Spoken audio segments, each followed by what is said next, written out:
All right, everybody, ready to rock and roll. OdatNurd here for what will be the last live stream of the HyperHelp ilk for the rest of the year. First of all, I guess I should jump in by saying hello, fellow Sublime Text Fanatics. OdatNurd here. Welcome to the stream. I can't remember if I just said that a second ago. My head's all a Twitter of the things that I have been going on and that may potentially go on tonight. Now, as I just said a second ago, this is going to be the last HyperHelp stream of the year, and that's because if you watch the video that I released earlier today, we are going to be doing the Devember live stream all through the month of December, every single day. Currently, the idea is to do that at 8 at night. For me, 8 p.m. PST, the same as these, but I do have some vacation days in there, so some may be earlier in the day, some maybe later in the day. I'm going to try and schedule them in advance so that people will know, but I can't make any promises because December is the time of year with all the holiday goings on that you never know what might actually be happening at any given time. I've been doing a pretty good business of getting everything Angular done.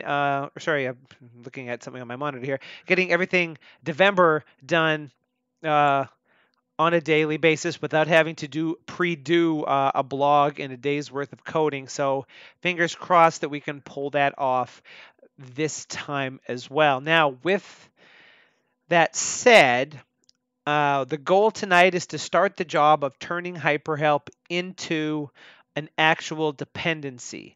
And I really think this is a job that is too big for 2 hours to handle, and I don't want to leave this dangling until the end of the year. So there's a very real possibility that I may end up finishing this, and then I can recap everybody when the streams start up again in the start of the new year. But before we get into all of that business, let's go ahead and press F12 on the keyboard over here.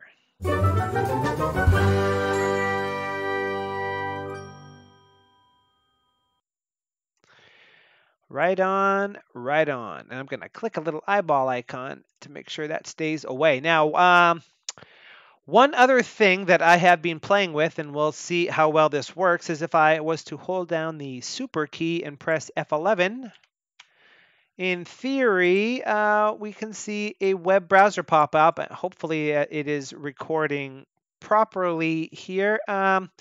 This browser is actually on my right-hand monitor, but it's injected into the stream to appear to be there. This is something I'm experimenting with to be able to browse the web and videos during Devember and actually have people seeing it, because just seeing this screen here while I'm referring to a web page, probably not the greatest idea in the world. Now, also, note this URL. If you go to GitHub, look for the Stealthy and Hasty organization and the Sublime Scraps repository.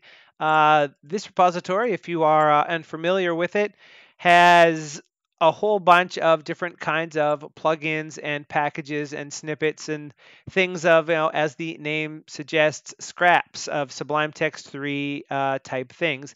And one of those is this package Bootstrap code that I wrote 8 months ago for the purposes of what we're going to be doing now. I wanted to work out ahead of time how exactly all of this was going to work. So I wrote it over here as a sample in this repository. So this is what I'm going to be referring to while we're actually going to the job of doing the repository stuff, or doing the changes in the actual HyperHelp code for the purposes of turning this into a dependency. So let's go ahead and, because I'm pretty sure we're not going to be able to finish by far what we're trying to accomplish here, let's discuss what actually is going to happen. And then as we start working tonight, you'll get to see the beginnings of that happening. And if you follow along with the code when I push it up to GitHub later or in the start of the new year when the new streams come up, you will at least know what will have happened, even if you don't get a chance to see it. Okay, now the first thing to note, and I'm just going to drop back over to the main monitor here for a second. Push the right sequence of keys to type override audit package report. Like so, and if I scroll down to the bottom of my package list, you can see all of these items here that are red and inside of these less than, greater than signs. These are all dependencies that, excuse me, some package or other throughout the entirety of the Sublime install are using. And as we can see from the chart, they're not shipped packages, they're not installed packages. That is, they are not Sublime package files in the installed packages directory. They are unpacked packages. And if I was to fire up a terminal like so, and go to the package directory, and let's say, for the purposes of this, we make the font huge so that you can see the awesomeness of goldenrod on dark slate gray. This is the contents of my packages directory. Now, remember, one of those dependencies is PyYAML. Here it is in the packages folder. And if I look inside it, it has some information. There's this dependency metadata JSON file, which, as we can see here, says it's for all Sublime Text versions. That's the description. It's for all platforms. Here's where you can get it from, and here's the version number. And there are also an ST2 and an ST3 directory. So if I cd into ST3, now we can see there's a YAML directory. And if I look in here, this is where the actual Python files are. Now, why is this laid out like this?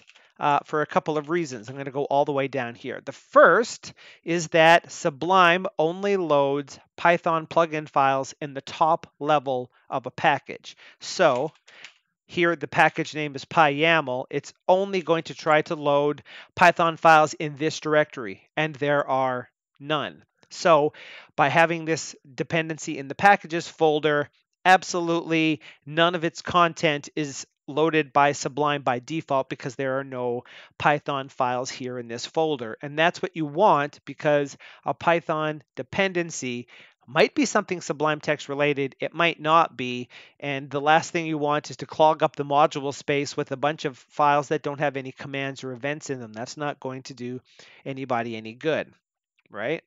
Secondly, we'll also note that there are two directories here, ST2 and ST3. And why is that? Because Sublime Text 2 uses a different version of Python than Sublime Text 3 does. So if you were to go into the ST2 directory, we can see it has the same structure as the ST3 one, which is available up here, and the files appear to be the same, but their content in all likelihood is different because this version is meant to work with Sublime Text 2 and the other one is meant to work with Sublime Text 3. Okay, that's just, and this very layout is exactly the reason why Sublime does not load package plugin files from the top level of a package at this level, because you may have multiple versions of a Python file that you need to import for different reasons. Here, the different reasons are different versions of Sublime Text. Could also be that you need a different version of the file for Windows versus Mac OS versus Linux, because the library may need to be slightly different depending on the platform that it's running on, or it may need precompiled library files that it needs to reference, and those need to be for the actual compiled for the platform that's supporting. So on Windows, there would be a DLL, probably a 64-bit and a 32-bit DLL. For macOS, there would be a dylib file. And for Linux, there would be a .so file and probably a 64 and 32-bit version of those as well, if I had to guess. And that's another thing that can be laid out here. Besides saying ST2 and ST3, a folder here could be for Win32, a folder here, that might actually be inside the ST2, ST3 directory. every possible combination of platforms and whatnot can be set aside in your package. And package control, when it installs the dependency, makes sure that when because it's putting it in the packages folder, that it has a structure, which we see here. I keep typing ls like we can't see, but I want to keep reiterating what exactly it is I'm talking about here, that provides all of the information, but ensures that Sublime doesn't load the files automatically.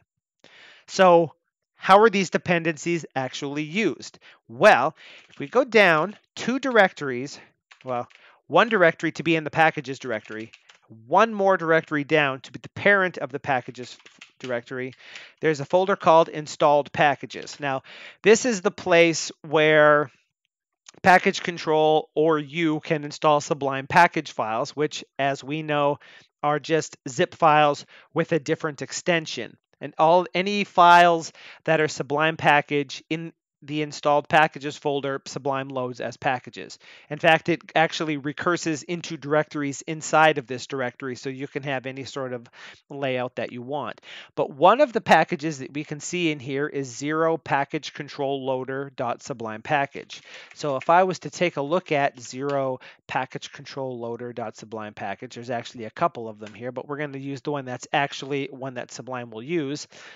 This also has some information in it. Now notice all of these are plugin files and they start with numbers, and then there's the name of something. And if I was to just temporarily do this, we can see date util here and date util here. Markup safe here is markup safe here. MD popups is MD popups, and so on and so forth. Each one of these dependencies is, for the most part, represented by one of those files there. And by nature of moving that window onto another desktop, the size changed in a creepy way. Okay, or it was the wrong size all the time. Hard to say. Now, what actually is the content of one of these files, and why are they named that way, and why is this package named 0 package control loader? Well, when Sublime loads packages, it does so in a very specific order. First, it loads all of the shipped packages. And if I was to cd into my local Sublime Text 3 directory, this is the directory that I have Sublime installed in. Notice there's a folder in here called packages, and inside this is a bunch of Sublime package files. These are the Sublime packages that ship with Sublime. Depending on your platform, the location is different, but it's always a folder named packages inside of the installation folder where the actual binary of Sublime is. So those are shipped packages. And those packages are always loaded by Sublime first. Second, it loads all of the packages here in the installed packages folder. And lastly, it loads all of the packages that are loose in the packages folder, which we can see here. Now, this is a slight misnomer, if you will, because if a package appears in more than one place, it may get loaded at a different time. For example, here in my packages folder, there's a package named C++. It has some files in it. That means that because there's a shipped package named C++, when the C++ package is loaded, any files in this directory that match files that are in the shipped C++ package are loaded at the time the C++ shipped package is loaded, and then other things load in different orders. The basis of overrides, basically. But for our purposes, it's enough to know shipped packages first, installed packages second, loose packages in the packages folder, or unpacked packages in the packages folder third. Secondly, when packages are loaded, they're loaded in lexical order. So by naming this file 0 package control loader.sublime loader, package control is hedging its bets that there are no other packages named 0, and 0 as an ASCII character or a UTF-8 character, or what have you, sorts prior to any alphabetical characters. So when Sublime loads installed packages, this is the first package that it loads. And similarly, if I again do the unzip command, all of the files in a package are loaded in lexical order. So all of these Python files are loaded based on their lexical order, which means the 01s are loaded first, then the 40 is loaded, sorry, then the 10 is loaded, then the 40s are loaded, then the 50s are loaded, and within the numbers of the same type, they're loaded in their lexical order based on the last part of the name, basically, sorted in that regard.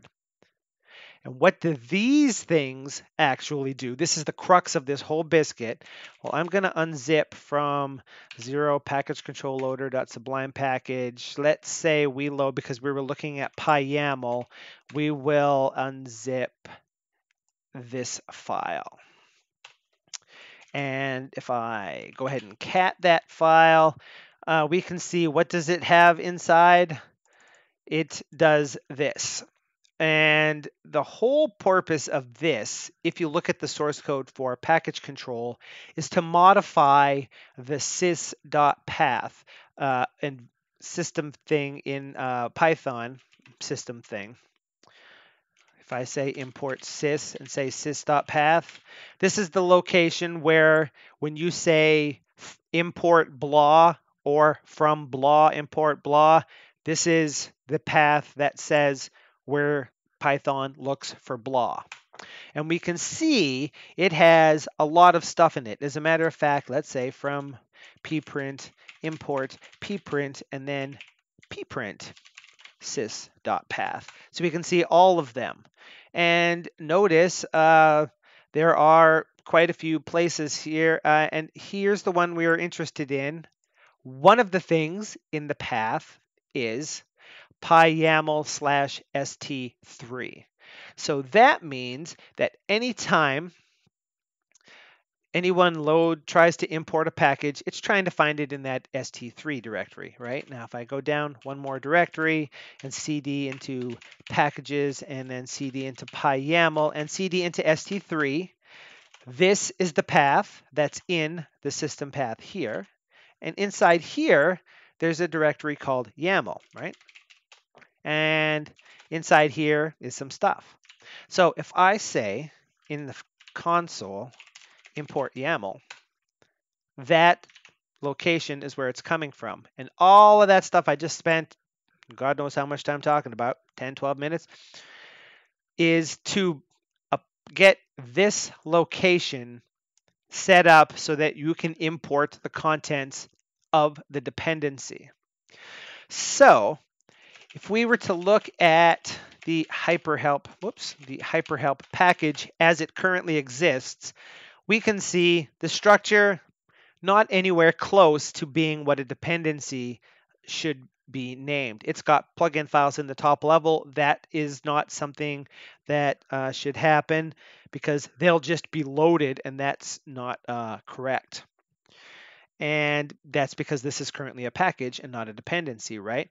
So we would need to first create this into a dependency by changing its structure. There are issues with that because of the following. Now I'm going to go down to where the packages directory and then down again. So this is that folder where installed packages is. Notice there's a folder here called lib. And inside this lib, there is a directory called Python 3.3, like so. And this currently has nothing in it. Now, if I was to look in here, we can see, boom, that path is here near the top of the list. Now, this is the location where Sublime is actually installed. It's the first thing in the sys path because the plugin files that actually provide the API are shipped along with the binary. The next thing after that is the zip file that provides the Python runtime. The next thing after that is the Python 3.3 directory in that lib directory that I just pointed out here. And then from there, anything that's top level in the packages folder can be imported, which allows you to say from default import blah. That's how that's working, I would imagine. And then each of these dependencies, their order in this list is 100% determined by the load order of these. So this is just sort of a system where basically package control is saying we need a way to provide dependency libraries. Package control knows how to download packages and install them into either an unpacked package in the packages folder or as a Sublime package file. So let's go ahead and make them actual packages, but in order to seamlessly look like libraries, it needs to modify the system path to make all of those parts of those dependencies just appear to be modules that exist.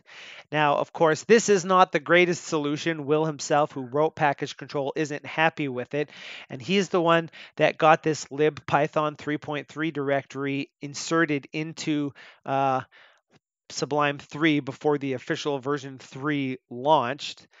As I remember, and I could be remembering this correctly, part of the reason is for what we're doing here to have a place to install dependencies that's just correct. Because as we'll see later, any folder that's in here is just automatically a Python module. It's Sublime is adding it to the module path itself. There's nothing that we need to or anybody else needs to do. So the best way to install a dependency is to just drop it directly into this folder. And he wanted to be able to do that. And secondarily, if I'm remembering correctly, this has named Python 3.3 so that it's possible to perhaps update the version of Python that's shipped with Sublime. Now they've tried that and it did not go as well as it should have. Various packages seem to fail in weird myriad ways that didn't make any sense, and they rolled that back. But that is nevertheless. So the reason why this is important is because of the following. And in order to show this, I'm going to go into the packages folder, and I'm going to make there a directory named test1. And inside test1, I'm going to, what am I going to create in here? I'm going to go into test1. We'll use the daemon editor to just create an empty JSON file, and and save it as, say, test1.sublime settings, let's say. Okay. And then we're going to go down to this lib directory and cd into Python 3.3, and we're going to make another folder here, and we're going to name this one test2, and maybe we'll be less stupid about this and just do this into test2.sublime settings. Okay, so there's the file. We can cat it and see it has some content. We can go into the packages test1 folder and cat that and see the same, well, almost the same content. Now I'm going to come up here and I'm going to say sublime.find resources, and we're going to call it test1.sublime settings. Did I do this the correct name? Let's find out. This API method finds all of the resources whose name matches and tells you exactly what their location is. And note it starts with packages and then test1 Sublime settings. So Sublime knows that file is there. And as a matter of fact, I can even say sublime.load settings, test1.sublime settings to get a settings object, and set sample to true, and then sublime.save settings test1.sublime settings. Now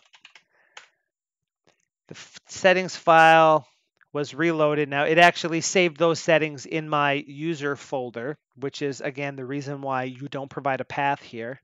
All the settings that you save are always stored in the top level of your user package.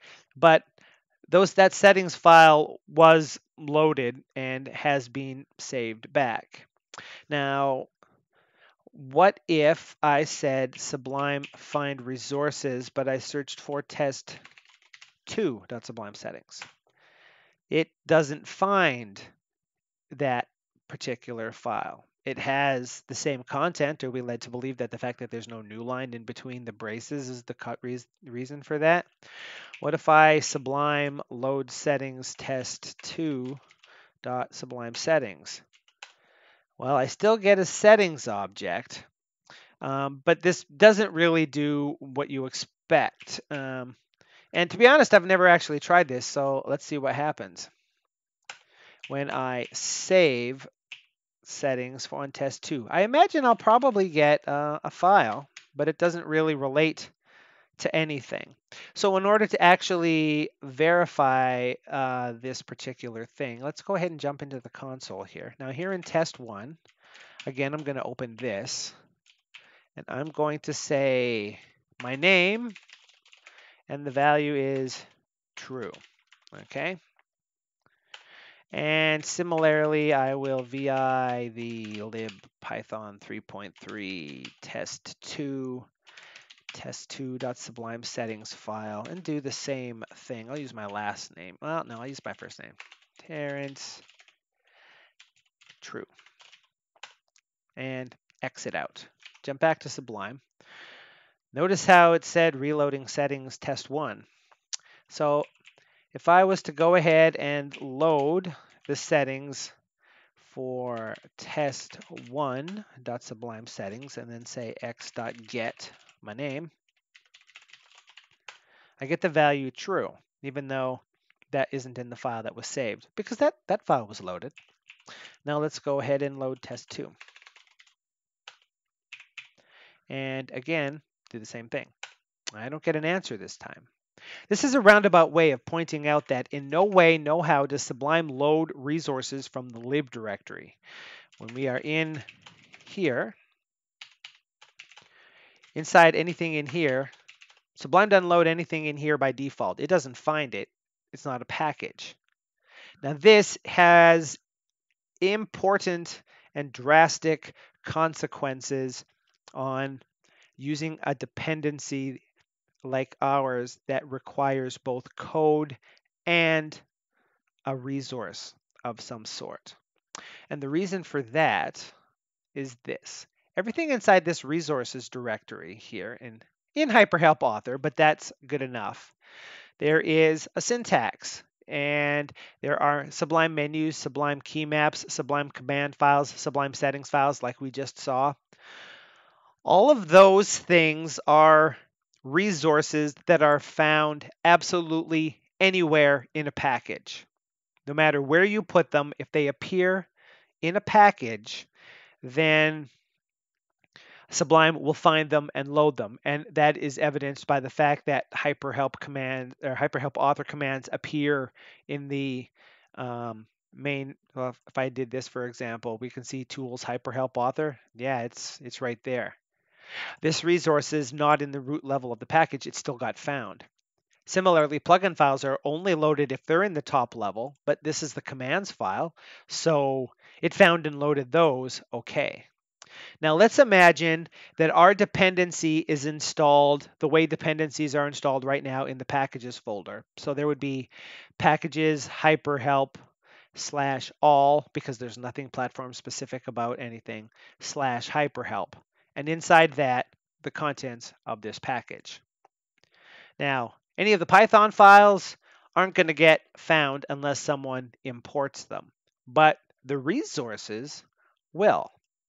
So just by having that dependency in place, the entries that are added to the help menu will be added to the help menu, but they'll all be gray because they'll be disabled because the commands aren't available.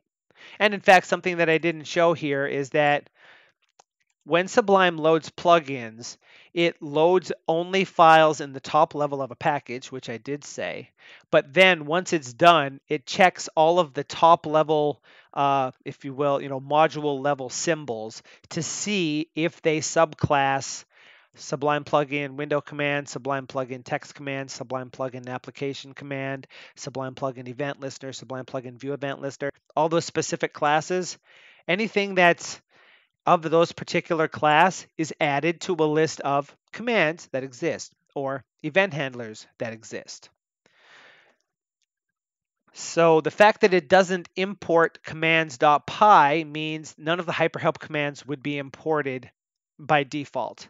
And even if someone imported this command, this file, the contents of it still wouldn't be seen by Sublime without more work. So if the package was installed as a dependency in the packages folder, we would end up in a situation where our resources are in the system. So the syntaxes will appear, the menu items will appear, but be defunct. Anything that's added to the context menu would be there, but disabled. And in some cases, it might even not have a sensible name. For example, in the hyperhelp folder, viewing help for, this command doesn't have its own, this menu entry doesn't have a caption, so it would just be the name of some random command and be disabled. On the flip side, if our dependency was installed in this package directory here, we have a similar problem in the opposite direction. Sublime's still not going to see any commands, but it's also never going to see the resources ever, no matter what. So you end up with a situation where you could do some code trickery to make the commands available by importing the file and then re-exporting that symbol so that Sublime sees it, but the menu entry won't be there. So whatever system we use to do something here needs to be able to handle both of these situations, because right now package control installs packages into the packages folder, but at some point in the future it's going to switch to putting them in this Python folder. And that is the gist of what this Bootstrap example is all about. And there's a README here, and you can go through the README and go through this whole thing. But the general gist of the situation is there's a folder here which is named, in this case, one my package, which is the same as zero package control loader. One my package means it's the first package loaded after package control fiddles the dependency list around, so that it's the first user-facing package, let's say. Everything inside of this folder is resources that Sublime that are needed for the package itself, and that's a context menu, a default commands, and a syntax, and they all have a suffix of Sublime ignored to make sure that whether this is installed in the packages folder or in the lib folder, that Sublime ignores the thing both ways. So if it's installed in the packages folder, they're not seen unless we do something. If it's installed in the lib folder, it's not seen unless we do something. And there's also a bootstrap.py file in here, and this shows the magic of how you might expose commands. And let's just check in down here. When this plugin is loaded, what it's going to do is, if commands aren't ready, it's going to get mad, and it does nothing when plugins are unloaded, and it has a version that allows you to do something. And all of the magic happens up here. First, when the module is first loaded, it tries to import these two commands. This command and this listener. Now, these are actually in another part of the Bootstrap, as we'll see. So the name of this when it's installed as the dependency is package bootstrap. So from package bootstrap, it goes into the Sublime directory and looks in the commands file and imports this class. Then it does the same thing looking in the events file and it imports this event listener. And these two things here bring this symbol and this symbol into the scope of this plugin file so that when Sublime is finished loading this plugin file, it makes those commands available to itself. And then it sets this Boolean to true, and if there are any problems, it sets that to false and prints the error. Now, once Sublime is finished loading all of the plugin files, of course, it calls plugin loaded, and then if that value is false, you get an error saying that there was a problem in engaging the commands. And the last bit here is this, which is our version information. And as you can see in the comment, the code in this value is modified during bootstrapping. Now I'm going to go down back to the top here and just jump into Sublime, and we can see if we look in that commands.py file, this is very simply just a command, the same as you might see it in a regular plugin. And if we look in the events.py, again, you see an event listener that looks just like an event listener you might see. Nothing special about that. It imports the Sublime modules. It's exactly what you might expect to see there. And there's the magic. Now, if we look in here in the core, this is where we start to see some magic here. So here's should we bootstrap, initializing whether or not we're bootstrapping and doing some things. We're going to go over that in just a second. And bootstrapper.py, which is the job, the thing that actually does everything to perform the bootstrap in a background thread. So how does all of this whole shebang work? First, some package somewhere, or more than one package, says they depend on package bootstrap, and package control installs it. It could install it in the packages folder, which is what would happen today, or it could install it in that lib folder that we just looked at some point in the future. And the contents of this is what is going to appear in that dependency when it's loaded. So packages depend on this. How do they make anything happen? Well, they're going to try to import something from this, and as we can see, there are three things, if you will. These are the things that this module imports that it can provide when you say from package bootstrap import. You can import initialize, the file commands, the file events, or the version. So you're going to say from package bootstrap from package bootstrap import initialize, which is a top level module function, and it is stored in the core in I would imagine this one right here, which is this. And then you're going to call initialize. So what does this actually do? And again, you can go through this and see in detail how this is all working. We're just being very loose here. It makes sure that it only gets called once, no matter what. So the first time this is called, this returns false, or this call returns false, so nothing happens. Then immediately the thing that is checked for is set to a value. So the first package to call initialize, this code will run. Every other command, it won't. Then it does some checks to make sure that this package isn't in the list of ignored packages, or that it's not unpacked, because that's not something you want. Then it asks, should I actually bootstrap this package? And if so, do it. Now, this is up at the top of this file, and basically it does things like if there's a setting that says no matter what, you bootstrap this package now, then it just always does the bootstrap operation. An example of that would be while you're debugging bootstrapping. You want it to constantly happen. Another thing is this part to know, is the version of the packed data a different version than what it is currently installed? And if so, you need to bootstrap. So if your dependency changes from version 1 to version 2, you want to make sure that you update the bootstrapped package that came out of it, right? And in fact, it's imperative anytime you modify any resource that you modify the version number.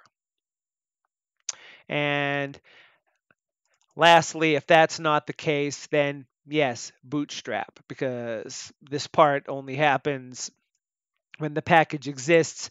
This part only happens when you set the setting. And then, of course, the magic of the whole operation is here in Bootstrapper, which performs various operations. The first thing it needs to do is add the package that it's going to bootstrap to the list of disabled packages. While it's doing that, it also makes sure that all of the syntaxes that are provided by this package, if they're in use, are removed. So it iterates all views in all windows. If it sees the syntax that's there, it sets a little setting to let people know, to let itself know that it did it, and then it removes the syntax from that buffer. That's so that when the package goes ignored, you don't see errors from Sublime about not being able to find syntaxes that don't exist. Similarly, you would have to do the same thing for color schemes and themes. Then it goes ahead and creates the actual code by grabbing all of the stuff out of that folder and creating a zip file of it, i.e. a Sublime package file, and writing it into the packages directory. And then once it's done, it can remove that package from the list of install or ignored packages so that it gets loaded again, and then re-enable the resources. So again, that's exactly the opposite of disable resources. Now it just, I think I was looking at the wrong one there. Yeah, this is the one that my bad, disables resources. It looks through every view and every file, and if the syntax that it's using is the one that's in this package, it sets it to plain text and sets this setting so that you know what the old syntax used to be. Once all the bootstrap is done and the package is reloaded, it goes back in reverse and sets the syntax back to what it was before. So what does this whole operation do in a nutshell? Every package that uses this dependency, because this dependency contains not only code but also Sublime resources, needs to create a Sublime package file out of all of the files that make up the package and ship them off into an installed package file so that the actual code is available. And then every time Sublime loads a package, one of those dependencies that use it is going to trigger a check to make sure that it gets updated if it needs to be updated. Now, this does require a single couple of lines of code. You have to include a plugin loaded. You have to say from my package import initialize, and you have to call my package.initialize to make it happen. So that is the gist of everything. And realistically, this is more or less all of the code that's going to be needed, which is why I set this whole thing up like this to begin with. So if we jump back over to here, in order to, now that we are, only 40 minutes into this whole thing, let's actually do something. And again, I apologize if that was a little long, but I know that I'm pretty sure that I'm not going to be able to finish this even if I hadn't spent 40 minutes doing stuff, because I remember it being fairly tricky-ish for a lot of little edge cases, and this package is way more complicated than the example one there. That's just it was the proof of concept, how do you do this kind of thing. So I wanted to make sure everybody knows exactly what the hell is going on with that. And in order to actually do this, now that we're going to get started, I'm going to cd into this temp bob directory where I do most stuff, and I'm going to deploy a new version of Sublime for purposes here. And what actual version am I running here? 3180. Okay. And I've covered this in other live streams. I'm some sort of ridiculous data hoarder. I have multiple tarballs of Sublime set up in this script to easily deploy a version of one.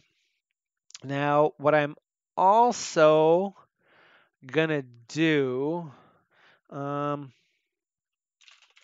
here and do this because I'm gonna need this bit of action right here, and go back to temp bob Sublime Text 3 3180 into the data folder, into the packages folder. There's already stuff in the thing here. This is the sandbox version of stuff, so basically I have the minimum amount of things in here, and we're gonna go ahead and do that and clone this instead as user, so that this is more or less set up exactly like things normally would be in my user package. And let's edit preferences.sublime settings and package control sublime settings here. Now, things that I need installed in this sandbox. I'm going to remove that. I'm going to remove that. I'm going to say I don't need that or that or that. I'm not going to do anything Git related. Well, I guess I kind of am, so I'll do that. I definitely want package control and package deb. I don't need notes and tasks. I'm not going to do that. Not going to use that. I'm not going to use Subversion. I'm not going to use Terminus. I'm definitely not going to use TypeScript. I'm not going to use Ren. So let's go ahead and do that. And do I have something in my ignored packages that's interesting? No, I don't. Okay, so let's quit there and run this version of Sublime. And we're going to have to wait a second while it spins up all of the missing packages that are installed. While it does that, I'm just going to explain that the reason I'm doing this is twofold. One, when you're working with a dependency like this, you're going to want to quit and restart Sublime a lot to verify that everything works exactly as it's supposed to from a clean state. Because remember, we've seen this many a time in the live streams thus far. You modify a plugin file, there's a top level global function that you can call in your code. While you're doing some stuff, you decide you don't want that function anymore. You remove it. You remove all but one of the call points. You reload the file, and things still work because there's still a version of that function loaded in memory. But when you quit Sublime and start again, suddenly things start blowing up, and you can't figure out why, because it worked before you quit, and you go down a really bizarre debugging hole. You don't want any of that. And obviously, you probably want to be able to very quickly work with restarting Sublime. In that case, you don't want to have 300 packages in there. But at the same time, I also don't want to have so few packages that I get frustrated with things. Now, my smurge did not make it into here. So let us just again very quickly need to boop. And CD, I probably could have guessed that that's what that was. And we'll go into 3180 data packages. I'll actually just go ahead and git clone. Git at egg colon smurge, like so. Okay.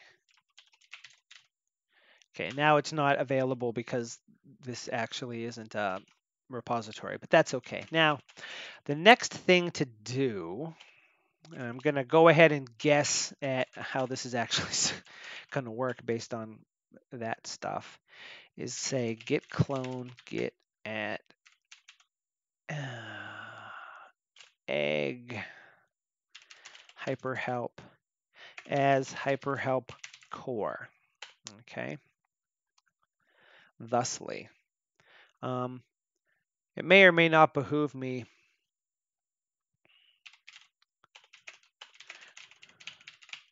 to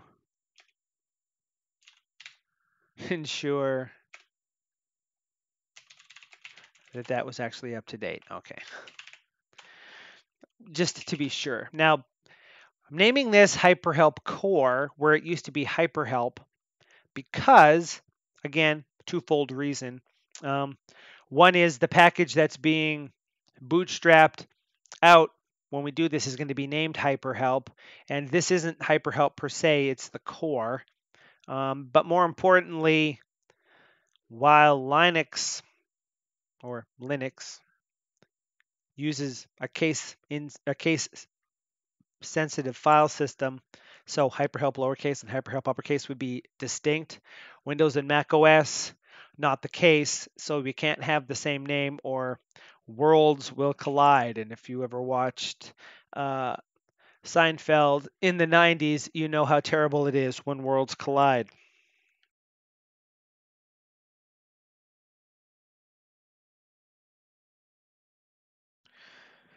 Now, the next thing we have to do is a little bit of restructuring in here. And the first thing I'm going to do is, well, actually, I suppose the first thing I should do is that. Excuse me. And just to verify, I can now, I have to open a file first. Right. I can smurge that particular repository. Okay.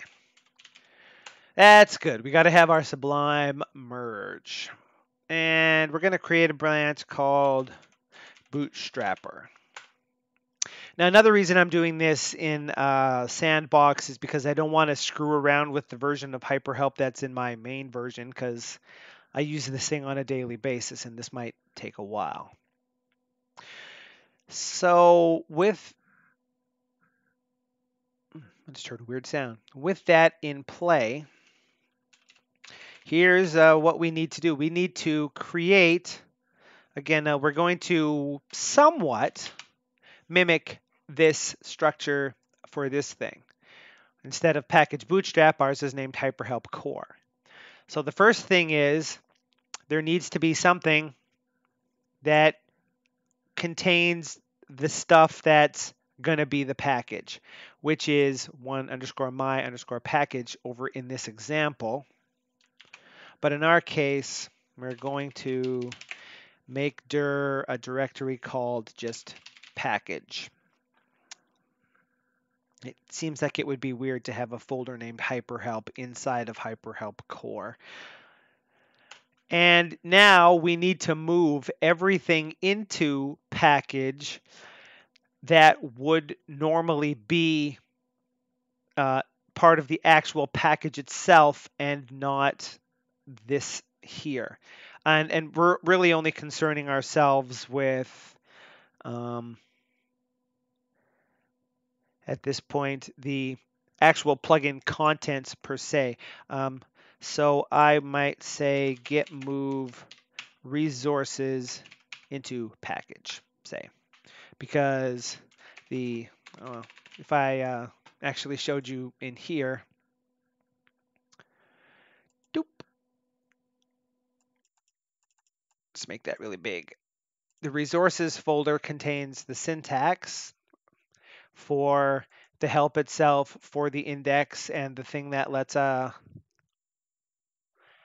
know how index comments work in the index. Thought occurs that, oh, no, I was going to say that we should have one of those for how help comments work in this, the actual help, but that's picked up by hyperhelp author. Maybe we want that here. That's neither here nor there. Also, the context menu, all of the command entries, symbol list stuff, all of these things are resources for the package. They need to be in the package, right? So that makes sense. What else? Again, if I look at commands.py, well, all of the commands in the entire thing are here in this commands file. So we want to git move commands. Oh, there's more than one. Into package. And I will also point out that is slightly different than this example here. In this example, the items that are Sublime related are in a directory named Sublime. And this doesn't capture tooltips, does it? Oh, that's irritating.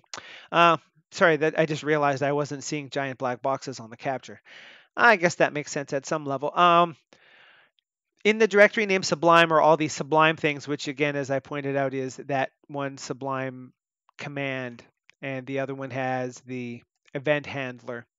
In this example here, the idea was that the actual commands for this thing and the events are still stored inside of the dependency.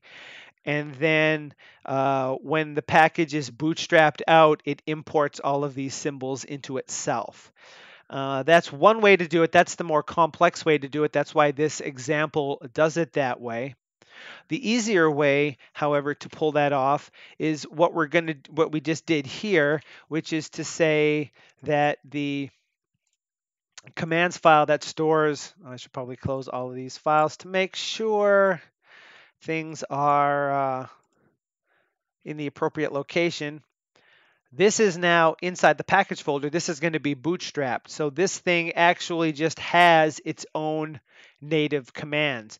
Now this is actually, I think, a better way to do it than the example way was, because this makes it easier for you as a developer to inject new commands. You can add them directly to the package, test everything. Similarly, when you want to test the syntax, you can just override the syntax, work on it, make sure that it looks like what you want, and then when you're done, move your override into the dependency, force a bootstrap, and away you go. So that's how that's going to happen here. So that's slightly different. Now let's go ahead and look. This action here is going to cause us some modicum of problems because it has a plugin loaded that's never going to get called. So that's something that we're going to have to deal with. But otherwise, everything that's in here is part of the common core, so we're going to leave that alone. Similarly, here, this is the core. We're going to leave that alone. That's nothing we care about.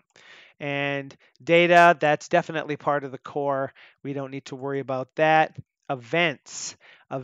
This is the thing that allows us to know when for key bindings, whether this is a help file that's being edited or not. This is the thing that allows a double click on a link to open it, the hover pop-up. So events definitely needs to be inside the package. Like so, and again, we can close that because it has moved. And help is actually sort of the backing to the core. This is the inner type stuff. So that's not part of the package. Help index is everything having to do with loading the index for the package. That's definitely, loading the index for the help system. That's definitely part of the core. This is the schema for validating, excuse me. This is the schema for validating that a help index is valid, which is using a version of valedictory that was code frozen before the guy threw it up because JSON schema is a better thing to use. But it was way more complicated to inject JSON schema, I believe that's what it's called, into the hyperhelp core than valedictory was. So this is the thing that allows error messages if your help index file is broken. There are issues with valedictory When it displays an error message, it tells you the part of the JSON that was wrong, which means if you have something wrong in a help file, you get to see the entire source of the help file in the help message. It's a long to-do list to fix that or do something else with it. The reason why valedictory, as we can see, is injected directly in here over other things is one, it's just a single file, and two, because I knew the core was going to be a dependency, I didn't want to have a dependency that required you to also make all of the users using your package rely on yet another dependency. I wanted to make it as simple as possible so people could just say, yeah, my package depends on hyperhelp. Boom, hyperhelp's installed. Not my package depends on hyperhelp, and also now I have to go to a web page and find the myriad list of other dependencies that hyperhelp is dependent on to make sure that it works. That's the sort of thing that would make me not want to use the package, so I don't want to force anybody else to do it either. Internal command. These are 50-50 straddling the line. Technically, they're in the core, but realistically, they need to be in the package because they're actual Sublime Text commands, and we know they're not going to be visible. So we need to move internal command into there too. So we can get move internal command into package as well, and go ahead and close that without saving. And we already got the index validator, the view for finding the help view, creating a new help view, updating the contents of a help view. That's part of the core. Now, here's where we get into the sticky stuff. The README file here, the license file here. Technically, there should be a copy of this in the package, and there should be a copy of it in the dependency. Perhaps, maybe they should be in the dependency and not in the package. In either case, more work needs to happen on our directory structure that we're not doing right now, because it needs to be hyperhelp core, then all of this stuff. But in order for us to test that the dependency actually works, we're assuming that it's installed in the lib folder in the format that it will appear in the lib folder. And then once we know all of this works, then we can modify the structure. And when that happens, we can decide if we want the README and the license in one place or both or whatever. Now, lastly, this folder contains the actual help for hyperhelp itself, which is sort of woefully out of date and not syntax highlighted because hyperhelp doesn't exist in this install yet, right? That's the whole point of this operation. These are loaded by using Sublime Load Resource, so the help definitely needs to be in the package. Like so. And again, that file moved. So let's just go ahead and verify everything in the package. We have the help, that is the help that for hyperhelp itself. The resources for everything, those are going to need a little bit more work, more on that in a second, which includes the syntax. Our core commands to make hyperhelp do anything, our core events that tie into things, and internal commands, which are actual commands that need to exist for the core to invoke, but and are not necessarily user facing. And then valedictory is just literally a vendored copy of the valedictory library, code frozen as of the last version that author worked on. And again, he deprecated it himself because he moved on to using JSON schema or something similar, which looked like it would be a lot better, but it's an actual, I don't know, a quote unquote actual package for Python, which means it's got metric crap tons of Unix unit tests. It's got multiple folders with multiple files in it. It seemed way more trouble to try and turn it into a dependency than to just use valedictory, and that's why I went that way. Git ignore can be here. No one really cares. That's the common code, which again we're gonna have to do something about. That part's actually tangentially worrisome. There is actually a sort of an entry point for that, so that's not too terrible. And how sad am I that there's a typo right there? Yep, pretty sad.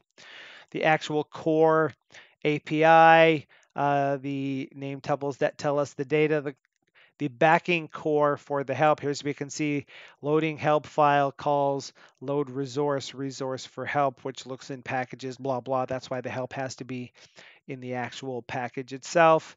The loader and handler for the help index as a whole, because this is responsible for generating the list of topics, validating them, getting all of the keys, warning you when there are unknown keys, all of that stuff.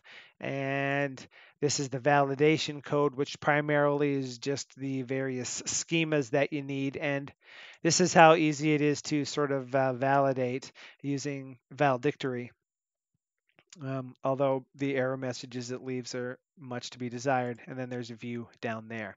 So I think that's a good first pass. And what we're going to do is quit this copy of Sublime. And we're about to take a step into being unhappy. So we're going to go into the packages folder. And I'm going to symbolically link lib python 3 hyperhelp core package as hyperhelp. And this is what we're doing here is setting up basically an unpacked copy of what the package would look like if it was bootstrapped, except that it's a loose package instead of a Sublime package file. Because as we're going to see, a lot of stuff is broken because it assumes layouts not in evidence. And I'm going to go back down to here and run that again. And we can see there are no end of broken things. Oh, one of them is that one. Oh, yeah. Okay, we got to fix that first.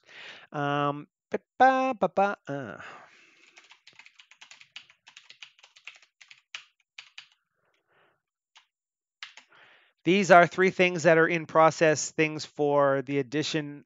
For additions to my override audit package. One allows you to diff overrides by firing up an external diff tool. One is a nascent attempt to partial diff or diff partial overrides. So like if you wanted to diff main.sublime menu, it would show you all of the Sublime menu files in the order that they would be applied so you can see what's adding what where. And test browse is a system for allowing you to select an exact package and dependency inside the package. A package and a specific resource inside a package in the same way the package resource viewer does, but it's smart enough to not constantly reinvoke the same command and rescan things like package resource viewer does. And also it has arguments so you can get it to tell you only packages with overrides, only packages without overrides, and show you resources only that have been overridden or haven't been overridden to make everything a lot nicer. They, in order to work, require a version of override audit that's not currently publicly released. I have a version 2 alpha that I've been sitting on for a while that re-architects practically the entire package. So I'm going to go ahead and remove those because as we can see, they don't work because the structure of the package is different now. So I'm going to quit that and fire it up again. And now we should just see. There we go. Now we are getting into the meat of it.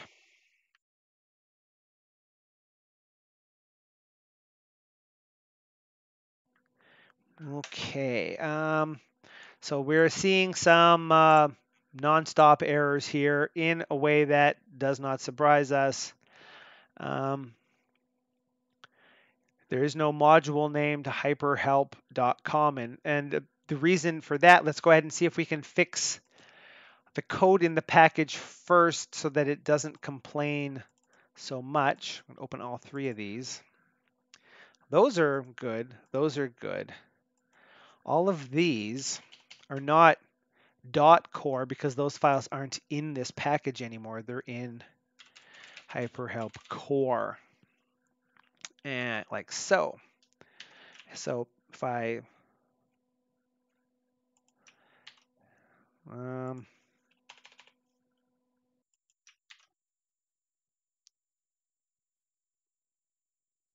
not sure why that is, but let's go ahead and fix them all first because they may intermogenate.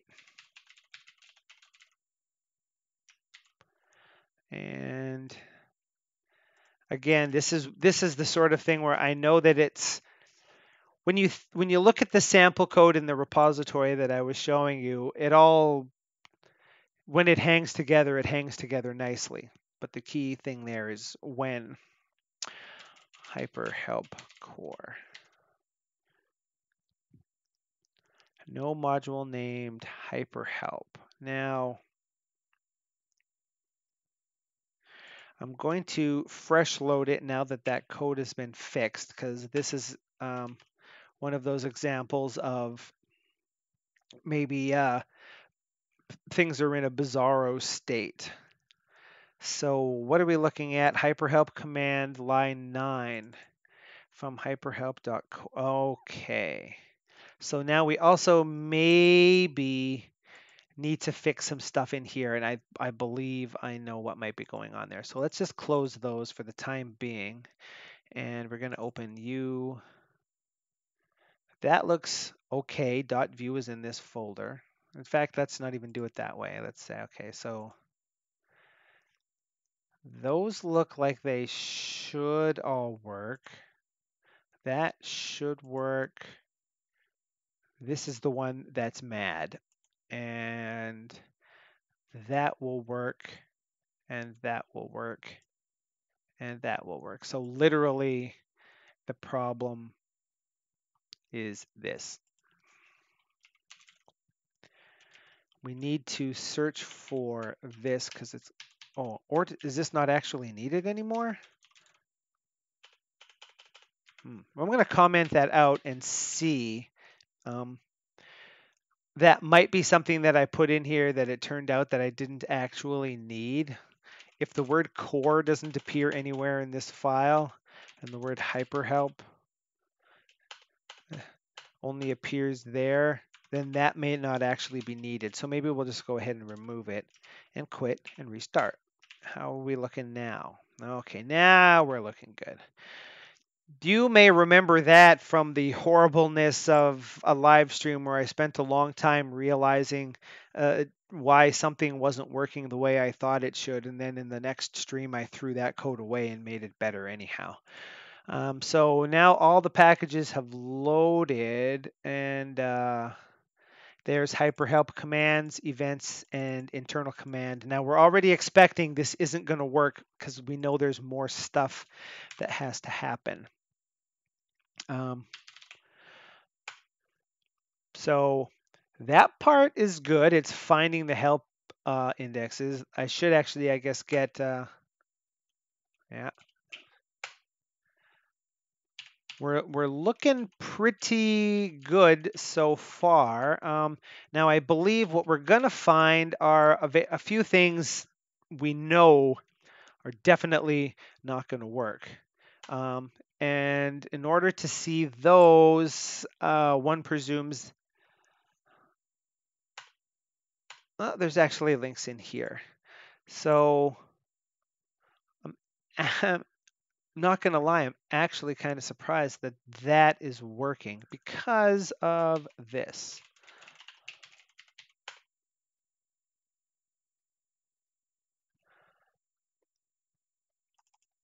Okay. This plugin loaded is not being invoked. So one would expect errors in the console if you were to use HH setting.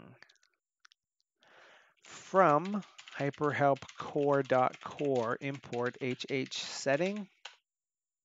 Nope.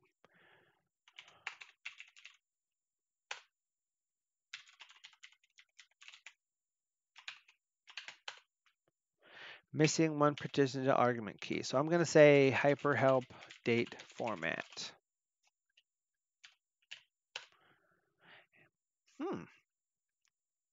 How precisely is that?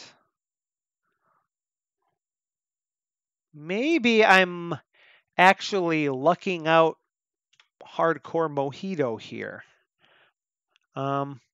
Because stuff here in the package is importing hyperhelpcore.common. Here's what we're going to do. We're going to print a bunch of stars to see if this is happening. And again, if I look at find results, there's only 2 of these. This is one that's actually in the package in events, whose job it is to reflag internal links in case the underlying index changed. And this one is supposed to be setting up the common API. So if I quit and restart, I see that triggering. Now that is impressive because I would not have expected that to happen, because it shouldn't be importing this directly.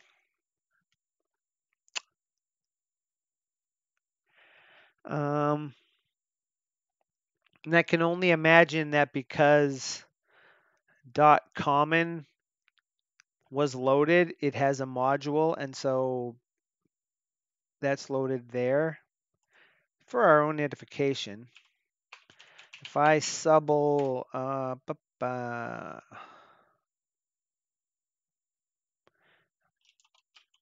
if I ls first and subble sublime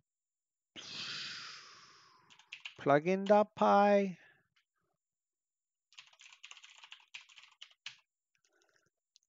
if plugin loaded in m.dict. So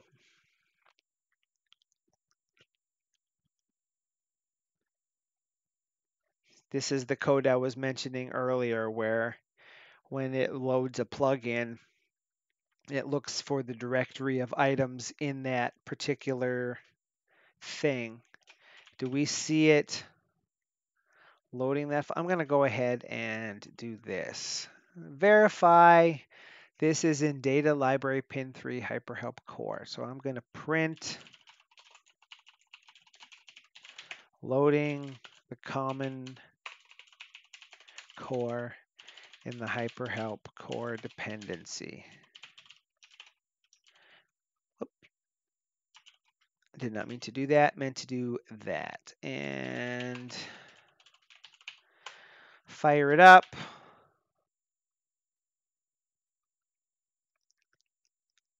It's loading hyperhelp.events.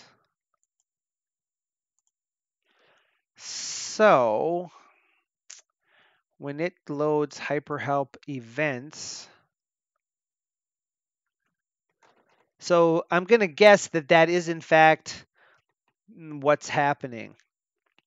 When it loads hyperhelp.core,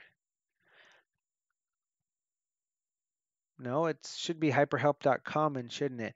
Core view import something from common. Core import something from common. So somehow through the chain, that module item gets seen. We'll leave that alone for the time being because that seems to actually be doing what we want. That actually went pretty quick in that case.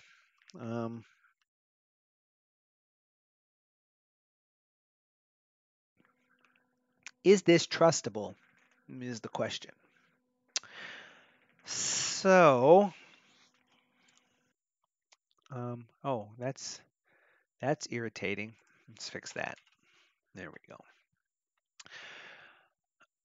So if I jump into here, we can see all of the files. A lot of these are unchanged and just had their name renamed all of the resources and such. More work needs to happen there for the Bootstrap to actually work properly. Because remember, these need to have a suffix on them that Sublime's not going to try to load automatically. And these are the modified files. Things load from hyperhelp core dot whatever. I'm sort of thinking that instead of .core, it should be .api because that's sort of what that file is. That's why that was named core to begin with. I had a reason why I didn't name it API at the time, but I'll be danged if I can remember what it is now because it was 8 months ago. And that one just doesn't even need to be there at all. Okay. Now, let's say this is step 1 of setting up the Bootstrap, in which case we want to stage that one and that one and that one and that one. So those are all of the changes. And alter the package layout to get ready to bootstrap. This modifies the locations of several files within the package so that they follow the needed structure for a dependency that contains a package that will be bootstrapped out at runtime.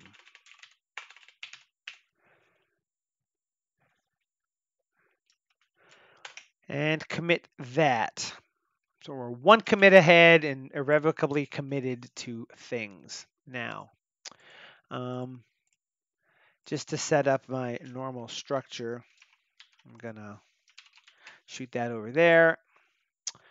We're going to leave the console alone here on this, operation.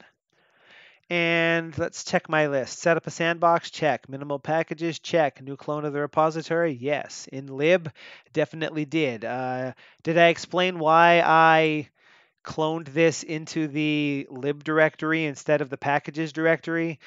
Because of this, what we just did, I wanted to make sure that Sublime was only seeing exactly the stuff I wanted it to see in the package and none of the other stuff. Because however we change the structure of the top level, everything that's not inside this package is incidental. All of this stuff, however it's actually stored, is what's going to be imported as hyperhelp core. So that's just a nice little isolation test. Package dir, I totally created one. Reshuffle files, I certainly did. Verify that it seems to work. As a matter of fact, it shockingly works a hell of a lot better than I expected it to work. I know I've been aiming towards this.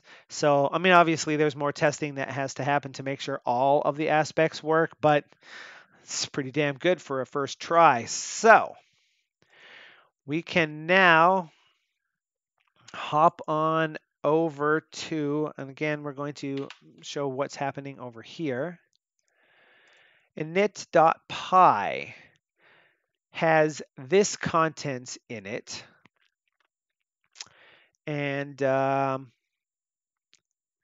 now let's say this for the purposes of bootstrapping things. What I'm going to do is we'll go back here for just a second. I'm going to quit Sublime. I'm going to go into the data packages directory and rm hyperhelp.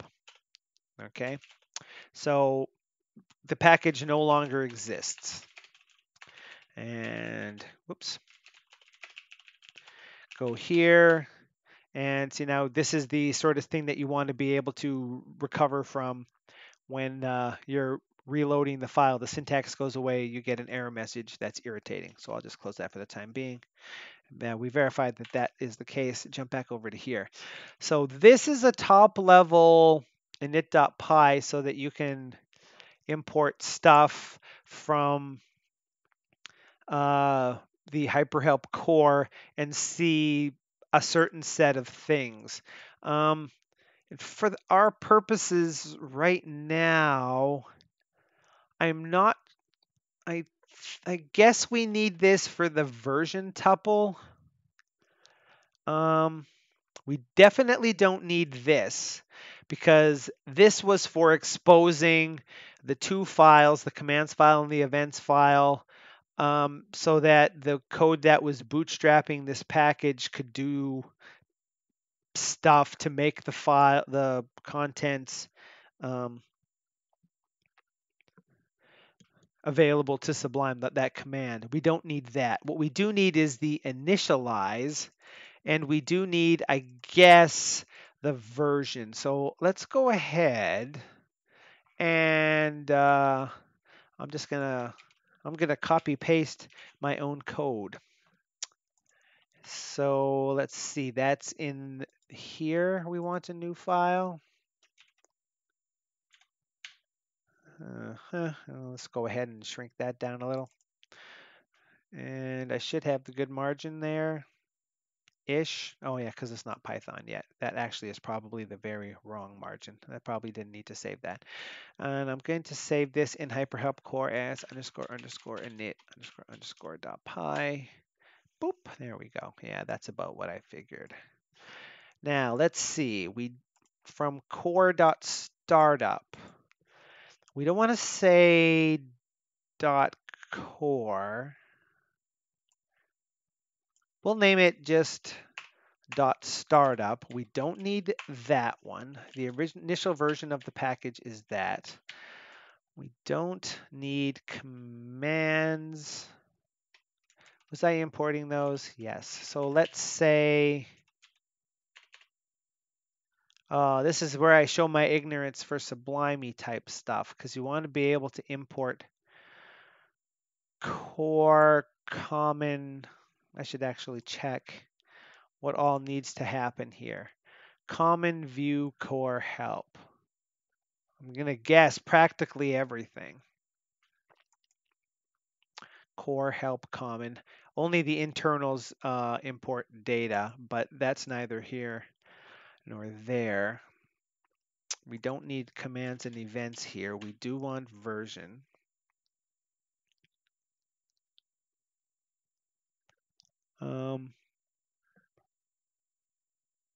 So this is the installed dependency version. If I did that,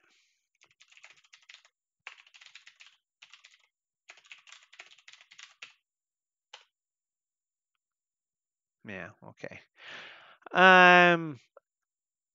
That one's definitely not supposed to be there. We'll comment that out. Well, for the time being, comment that out.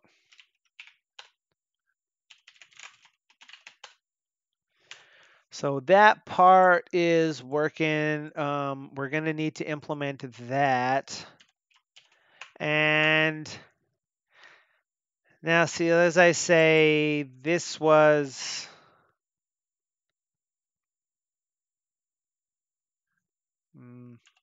Can you say import? I guess you probably can, can't you? Import common. No reason why that shouldn't work, right?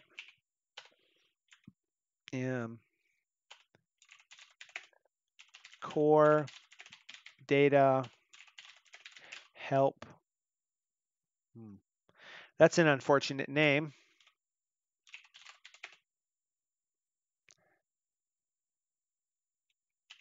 View. Let's say, oops. Let's say those.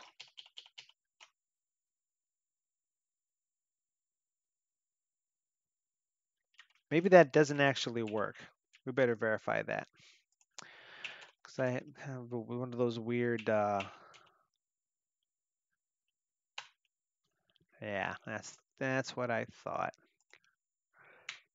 Can you do that? You probably can't, right? Yeah.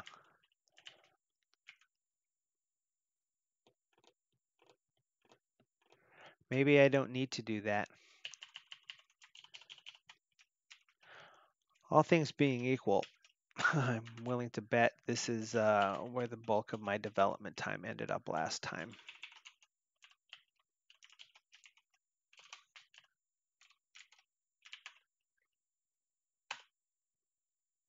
Oh, sorry. I got to get rid of those, don't I?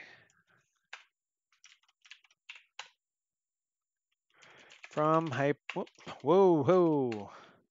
From hyper help core import data.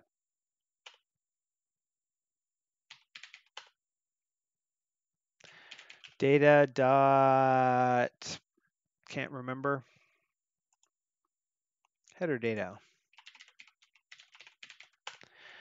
Okay, so that seems to be doing, I'm guessing what I want to have happen there. So we'll double check common core data help view version that's in this file and initialize. Is that nice? Probably. So we can get rid of that. And new file relative to the current view. No good, huh? All right. We save it as startup. Well, let's go ahead over to Yon browser and actually see what we had in there. Whoops. Oh no, have I been looking at the browser that whole time while I was working on code? My apologies. I did not press the key that I thought I pressed. Oh, that's unfortunate. And embarrassing. Here's the stuff that was happening over here. We created this particular file to be able to do stuff like that. There's stuff you saw me typing and talking about like a boob while the browser window on my right hand monitor is covering up 98% of the OBS window. That's showing me what I'm streaming. This is why this is the test. Might as well get the test out of the way right before I try to do 31 of these things in a row. So let's say for our purposes, we're going to do this and say, well, I guess this will go at the top. Import Sublime, import OS, and leave that as is and def initializing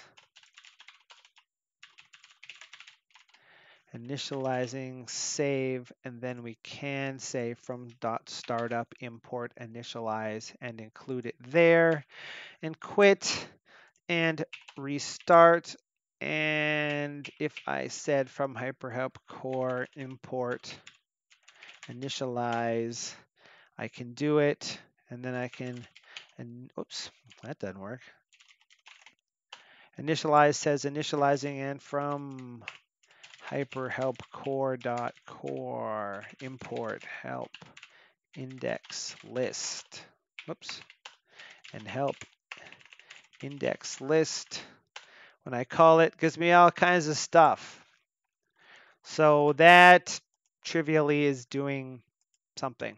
Okay, and so we can, let's see, that is, whoops, that is not the place. This is the file I was looking at, and I know I'm not streaming it right now.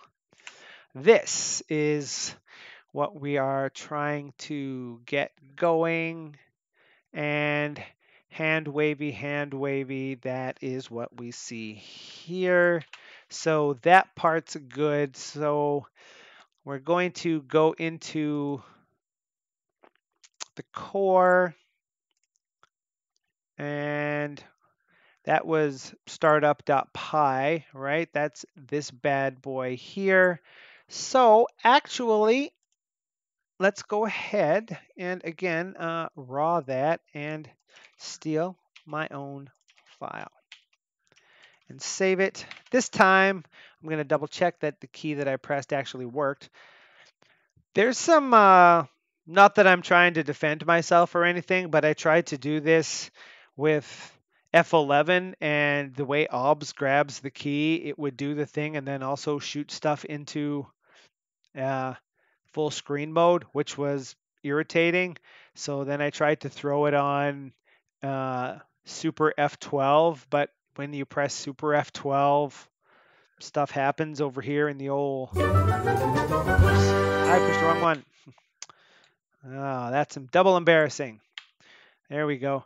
The browser tools do stuff because of that key. It's Chrome is getting at me, and whoops, it is fairly late and warm in here, and I'm discombobulated as I realize the enormity of what I've set out to do.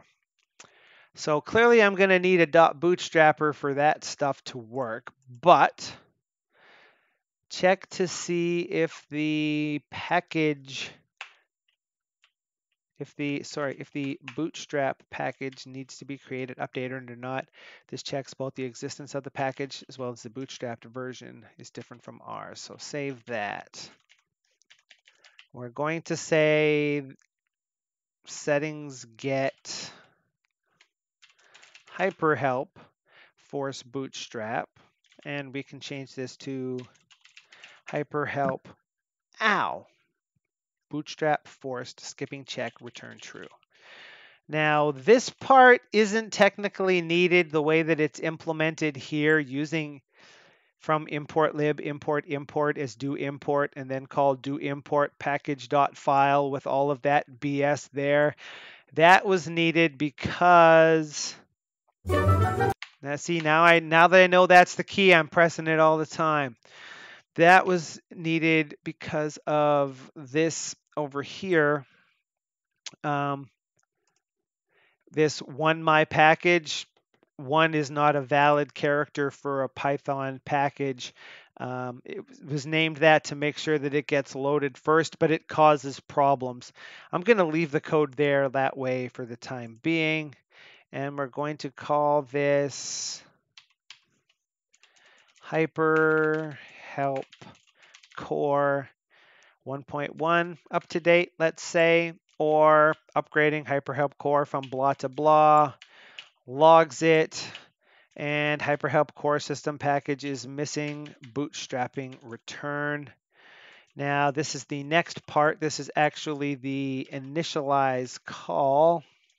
It's weird to save these and not see that doing anything. Ensure that the resource package that provides the syntax and other Sublime resources exists and is up to date. Does nothing if this has already been called once. This must be invoked by all packages that are using hyperhelp actively and must be invoked after plugin loaded has been called, as it requires the Sublime API to be available. Okay, so why this says hyperhelp actively is because the perceived way to use this in the general case is you would declare a dependency on hyperhelp in your package manifest in package control, and hyperhelp will get installed. And then any help you provide is just automatically picked up without you having to do anything. So the sole tasks you have to do to make hyperhelp in your support in your package are tell package control you depend on it, add 3 lines to your package to call this initialize method we're working on right now in plugin loaded, and write the help. Everything else is taken care of for you automatically. It's also possible for you to passively use hyperhelp if you want to, in which case you provide help in your package, but you don't declare the dependency and you don't call hyperhelp initialize. In which case, if there's another package is using hyperhelp, your help magically just appears. But if another package doesn't import hyperhelp, then your help is just never seen.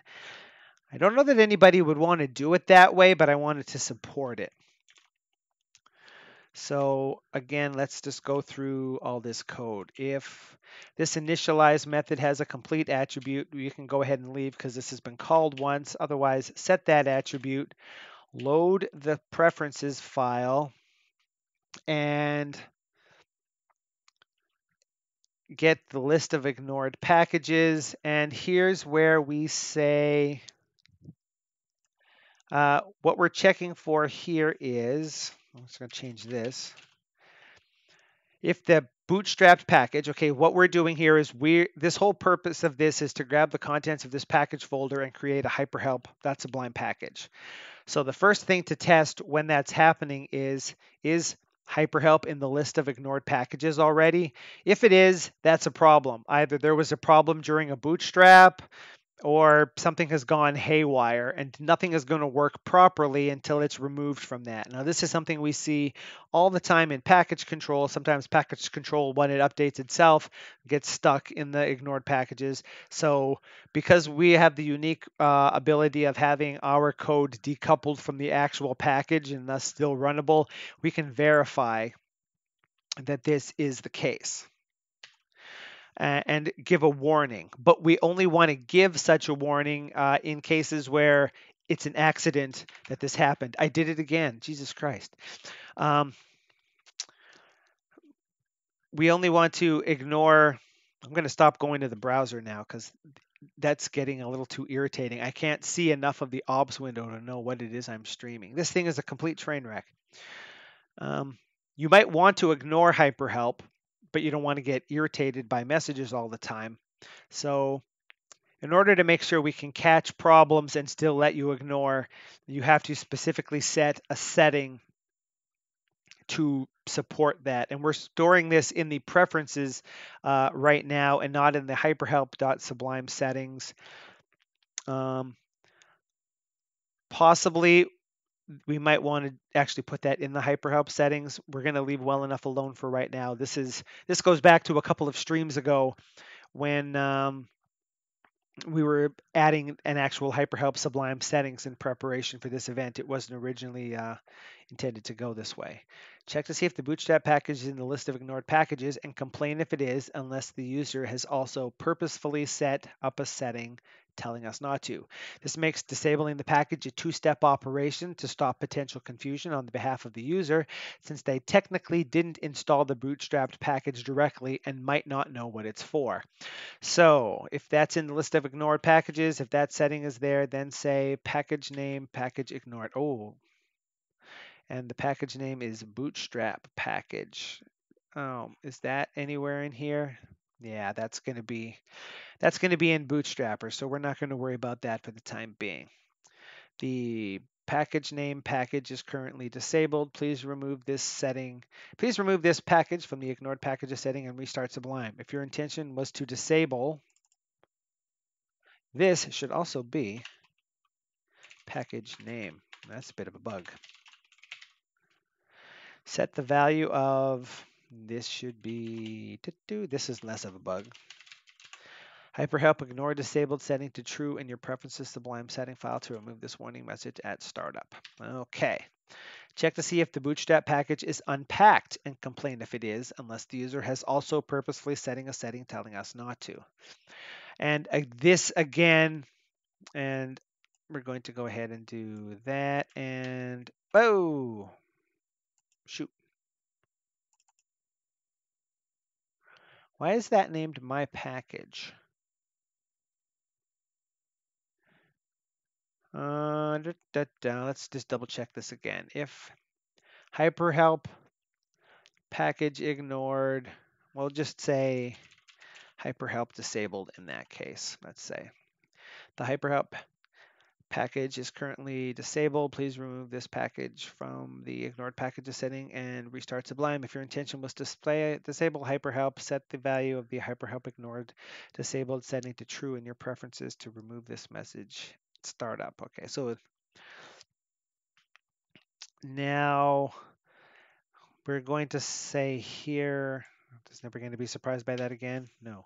Hyperhelp, allow unpacked, then say hyperhelp package is unpacked, issues may arise. The hyperhelp package is Unpacked. This should not be overridden as it blocks updates and causes problems with bootstrapping. Please remove the package name folder. Okay, so that part is all good. Now, what's the point of this? If there's a hyperhelp folder in the packages folder, then Sublime's going to automatically use any files from there in lieu of the ones in our bootstrapped package. And if that's the case, that's an issue because if they have created an override, no matter how much we update the back end and how many times we bootstrap things, the version number might never change. The new features might never be seen by anybody, and that is not what we want to have happening, right? So what we're going to do is, if you're not allowed to do that, it's going to immediately complain about that. And then otherwise, you get this longer message for that particular thing. This one just logs to the console, which is also what that one's doing. This longer one is considering it an error, which pops up an error dialog box. And then if we should bootstrap, then go ahead and fire up the bootstrap thread. That's pretty much all we need from this. Now, what we also need is a bootstrapper file. So I'm going to save as this as bootstrapper. And I'm going to go over here to the browser without changing the active thing because clearly I can't be trusted. And that's in the core and that's in bootstrapper. And I'm going to click the raw button and copy and paste and save. And now we're looking at some code here. So what do we got? Import Sublime, zip file, threading. Again, we're doing that thing. Now here, these name the bootstrap package we use to give Sublime access to our resources and commands, and the base name of the file within that package that's responsible for loading commands into Sublime when the package is loaded. Now that's actually something that hasn't been done yet, so we're going to have to also throw that in. So first of all, the bootstrap package is going to be named hyperhelp. Thus, I also forgot various resources in here are referring to the wrong thing.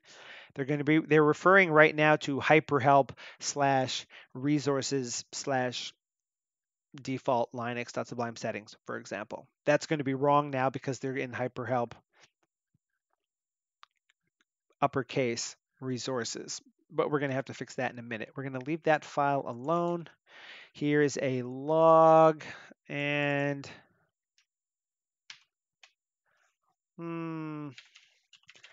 what?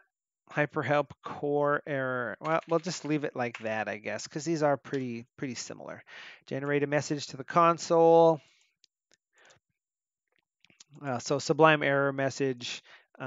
If we were done with bootstrapping, we'd know what that does. It shows up error dialog. Otherwise, it just displays stuff into the console. Oh, sorry. And then if there's a dialog, you can get it to pop up into dialog instead of just as an error message. The bootstrap thread spawns a background thread that will create or update the hyperhelp bootstrap package. Enables the system bootstrap package if it exists by ensuring that it is not in the list of ignored packages and then restoring any resources that were unloaded back to the views that were using them. So if the bootstrap package, which is that, is in the list of ignored packages, then remove it and set the new setting back and enable resources after a short delay to ensure Sublime has had a chance to re-enable them. Okay, so that's good. Disable package. First it disables resources, then it adds itself to the list of ignored packages. That looks good. Enable resources enables all resources being provided by the system bootstrap package by restoring the state that was saved when the resources were disabled. So this should be, I guess, we're going to change all of these to boot syntax. So what are we going to do? We're going to get a setting in every view named boot syntax with a default value of none. If it's not none, we set the syntax to what that value is and erase. Now, Here, we disable all resources being provided by the Bootstrap package by saving the state of items that are using them and reverting them to temporary default. So the prefix is packages slash hyperhelp in this case. That's something that's going to need to be done, but we don't need to worry about it now. So if any view in any window has a syntax defined that starts with packages hyperhelp slash, then set a setting that says what the current syntax is and temporarily set the syntax to plain text. Now create the bootloader. This is also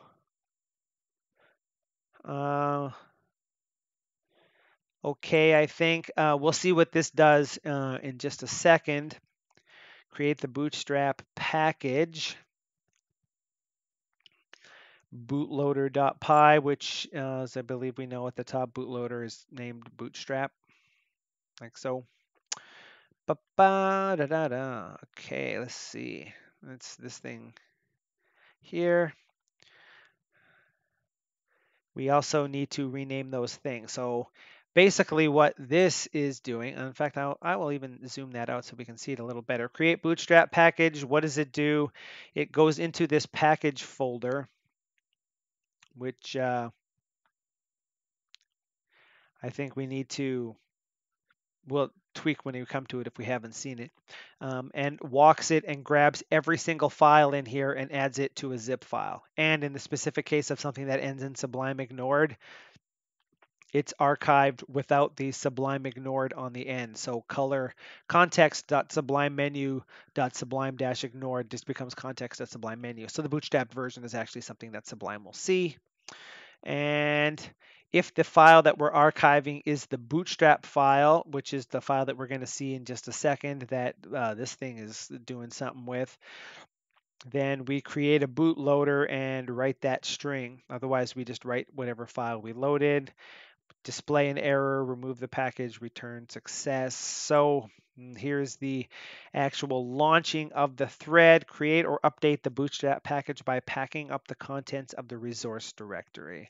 So disable the package first. So if there is an existing hyperhelp package, hyperhelp.sublime package, it's ignored. So make sure that while we're fiddling with it, nothing happens. Pretty sure I'm saying this now. There's probably maybe some debounce issues with this because Windows locks files like a bastard. This has only been tested under Linux. Then we, okay, this is the part where we're doing stuff. The resource path is a normalized version of joining the directory name of this file with Bootstrap package. But it's not named Bootstrap package. It's actually named just package. Unless we rename that. Maybe we do that. Yeah. We'll leave that and we'll leave that and we'll come over here to the old yawn terminal data lib in Python 3.3 in hyperhelp core and rename package to hyperhelp. That's how this thing was originally written to work.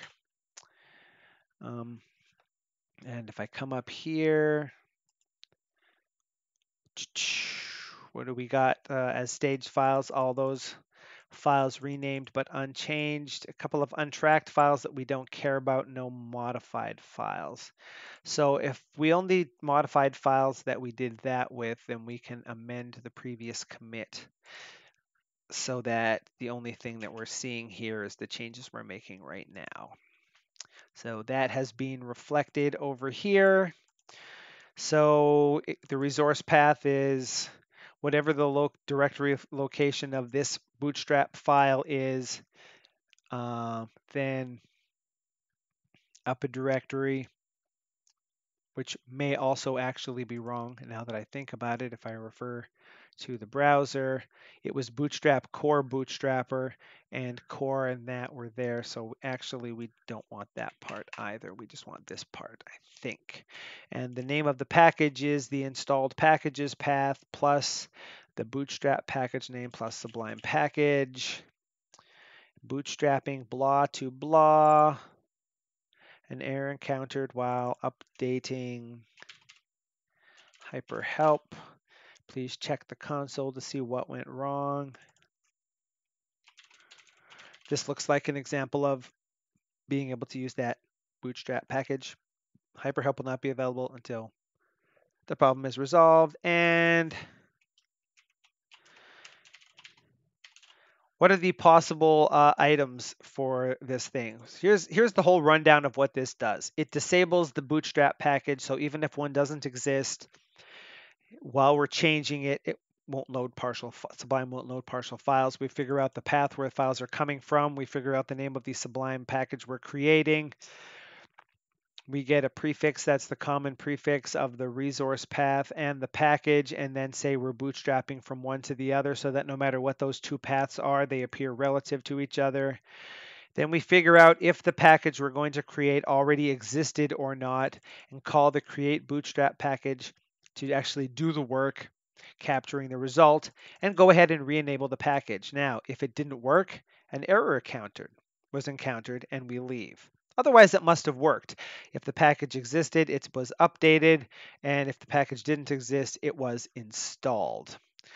That's most of what we need. And what is actually missing is a file that I am currently stealing from myself, which needs to be in the hyperhelp package here. So I'm going to save as this as Bootstrap, like so, and paste that content in. Now, we don't need to do this anymore. This was for exposing the bootstrapped code into Sublime, but we don't need to do that. And when plugin is loaded, we don't need to know if there was an error, and we also don't care at this point if plugin is unloaded.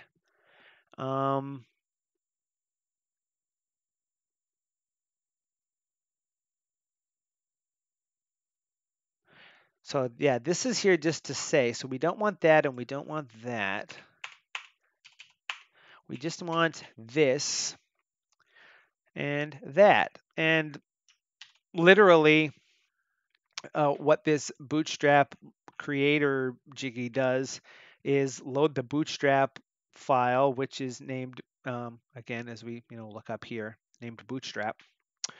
It loads that file as UTF-8, reads it, does a regex sub on core version tuple, which is that, which here is 000. It's replaced with the version that this currently installed version of the dependency is.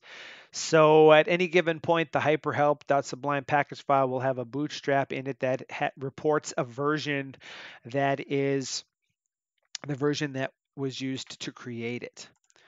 I think this might be enough for this to actually work. And if I check my watch, we are 7 minutes away from a 2-hour timer.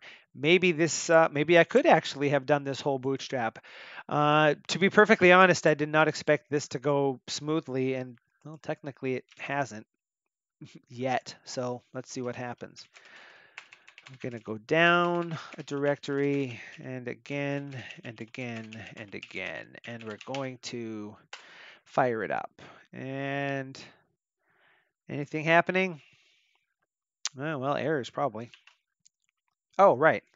I forgot the important part of this whole operation. We need a new plugin.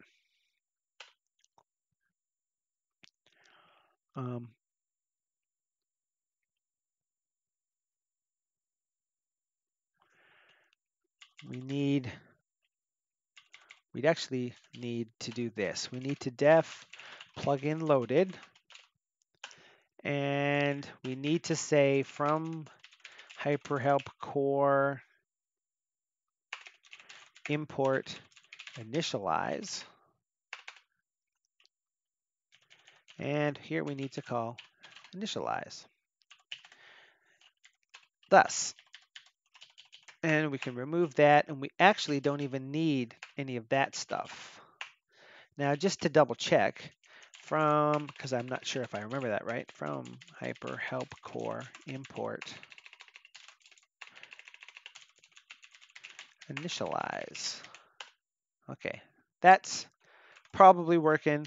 I'm going to save this as Bootstrap test with no extension for right now and quit. And then cd into data packages user and mv bootstrap test to bootstrap test.py because I didn't want to have Sublime reload that and bootstrap it while it was running. We want to try it from a running start, if you will. Fire it up. An error was encountered while updating hyperhelp. Please check the console to see what went wrong. Oh, well, something. Let's see all of the stuff. What did we see? Hyperhelp core system packages missing. Hyperhelp. Bootstrapping ignored packages upgraded to include hyperhelp. Bootstrapping lib python 3 hyperhelp core hyperhelp to installed packages hyperhelp.sublime package. Sounds right. Unable to create bootloader. No module named package bootstrap. Oh, I might have forgotten some stuff. Whoops. I meant to push that one. Oh, the dirty from hyperhelp core import. Okay. So let's quit her up and try her again. Hyperhelp has been installed. So what are we going to see? We're going to say hyperhelp browse available help for that, and boom, we have some help over here. Whoops, I did not mean to do that. I meant to do that. And I can follow a link, and things more or less seem to work. Now, if we look up in here, hyperhelp is down there. There's some stuff. I can clear the topic history list, so that seems to be working. Here's the help index for that. I can actually, something that I've never actually showed off is you can do help on help and get hyperhelp help, although it's well out of date at this point. As you can see, it was last updated in February, and we've done a lot of stuff since then. So, ooh, here's all kinds of problems. Hey, look, it's totally not. This is the error that I was expecting to see before.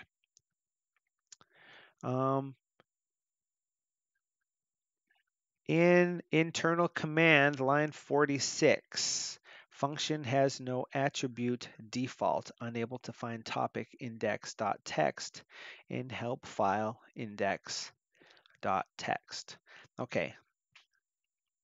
So did that not actually do? Oh, look at that. It's kind of working. The internal command isn't doing its rewrite on that. That's interesting. I didn't notice that before because the file jumped to the middle. So good. That is, all things being equal, what we actually wanted to see. That's what I was expecting to happen before. And what is the good way around that? Now, internal commands. Okay, wait, let's close that. Let's close that for the time being. Let's just close all of that stuff. Before we do anything else, remember this said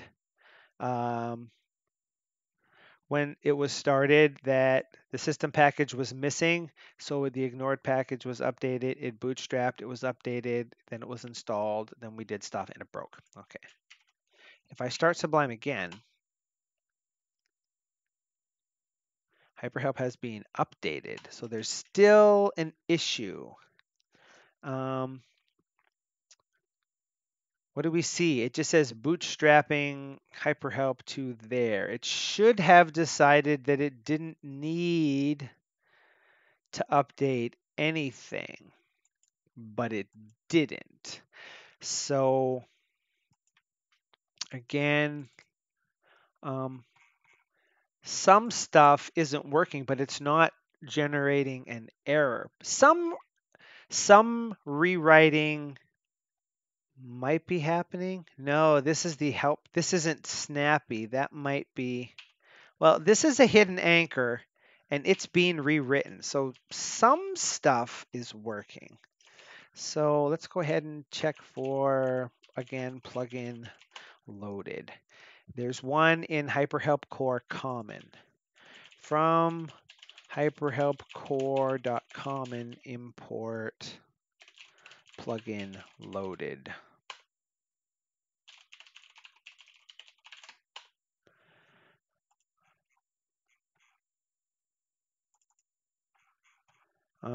So now, if I was to browse available help to the HyperHelp index, there we go. Now she's sort of working. So I'm going to quit and restart because I just want to see that part's still an issue. This help file is still loaded. So I'm going to close that file because it's no longer in that location. If I browse available help to index, yeah, see now it just seems to be working in a way that it wasn't before. It might be sensitive to the order commands are executed in. Because we definitely saw it being called before.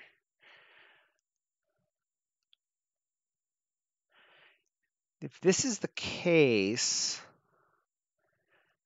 we'll need a little bit more work on that. So let's, for the time being, and according to this, I'm actually at 2 hours and it's 10 o'clock, but let's just see how much more we can do here because this is the last one of these and I feel bad that I spent so much time talking about what I was doing in an editor while I was showing a stupid web browser.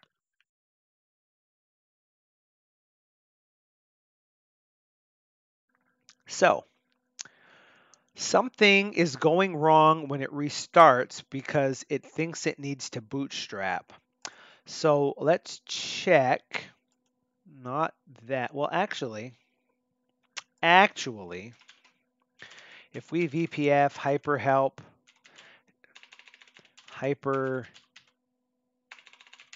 bootstrap, its core version is 1.0. So that part's good. So I'm thinking I might have stupidly forgotten another location where it was using importing the wrong package. Excuse me. From HyperHelp Core in the bootloader creator, but in the actual, oh, I guess it was in this one, wasn't it? Yeah. From HyperHelp Core. This import fails, and because it fails, it gets to the exception. I guess I would have expected it to say HyperHelp system package is missing. Did it actually say that at some point?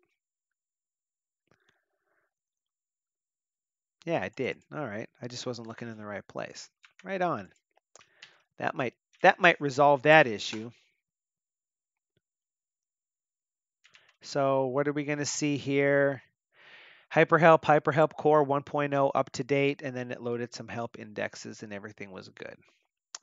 So here's, testy testersons, if you will. We go to here and we change this version to 1.0.1. And then we quit, and we restart. And we get HyperHelp has been updated. In order to complete this update, restart Sublime Text. Now, here, if we look in the console, we can see I see I see why I was confused by that before. Plugins loaded the help index for the existing package. Then it upgraded HyperHelp Core from 1.0 to 1.1, which unloaded all of the files, reran the Bootstrap, and then reloaded all of the plugins. And then it tells you to restart because that's not entirely safe. The dependency will have already been loaded by the version of the package that called initialize. So now we can do this, and HyperHelp says core 1.1.0 is up to date. So we can set this to 0 again. And when I do that, we can see it says has been updated. Even though the version number went in the other direction, it upgraded from 1.0.1 to 1.0. I toyed while I was working on this with going the other direction with that, or saying downgrading or blocking it, but I think someone might actually want to do that, so we're going to leave well enough alone. Now, something else to test here is if I was to remove // installed packages hyperhelp.sublime package. When I rerun Sublime, well, notice we're getting an error message over there, right? Because that syntax was missing. But then it says HyperHelp was installed. And if we look here, we can see that the HyperHelp system package is missing and bootstrapping it. And then away we go with the bootstrap. So that worked. And again, just to, because I don't know if and I didn't point this out, I don't know if we'll be able to see it. I'm going to change this version again. Watch this help panel when this opens up. See how it goes away? The syntax changes to plain text and comes back. That's the code we put in there to stop it from complaining when the syntax goes away because the package has been ignored. So we're going to go ahead and throw that back to there and fire it up again. Now here's a couple of things for us to be able to check. If I disable package HyperHelp, like so, we see the syntax goes away, which is actually quite impressive. My package control must do more than I thought it did. And the menu entries for HyperHelp are no longer there. Now when I quit and restart it up again, we get the HyperHelp package is currently disabled. Please remove this package from the ignored packages setting and restart Sublime. If your intention was to disable HyperHelp, set the value of the HyperHelp ignore disabled setting to true in your preferences.sublime settings file to remove this warning message at startup. So I'm going to go to, I already forgot what my own settings was, but let's see. And the setting is what? HyperHelp. I'll look in the console. That's what I'll do. That's what I'll do. HyperHelp ignore disabled. I should have known. HyperHelp ignore disabled true. Okay. I'm going to save that. Makes no difference to anything right now. Now, we're going to note what happened when Sublime started. It said plugins loaded, at which point the user package tried to bootstrap the thing, and it immediately threw an error of it's in the currently disabled packages, blah, blah, blah. And it stayed disabled. It's still in a disabled state, but it's showing you that message to tell you, hey, something is wrong. Now we've set the setting to stifle it, if you will.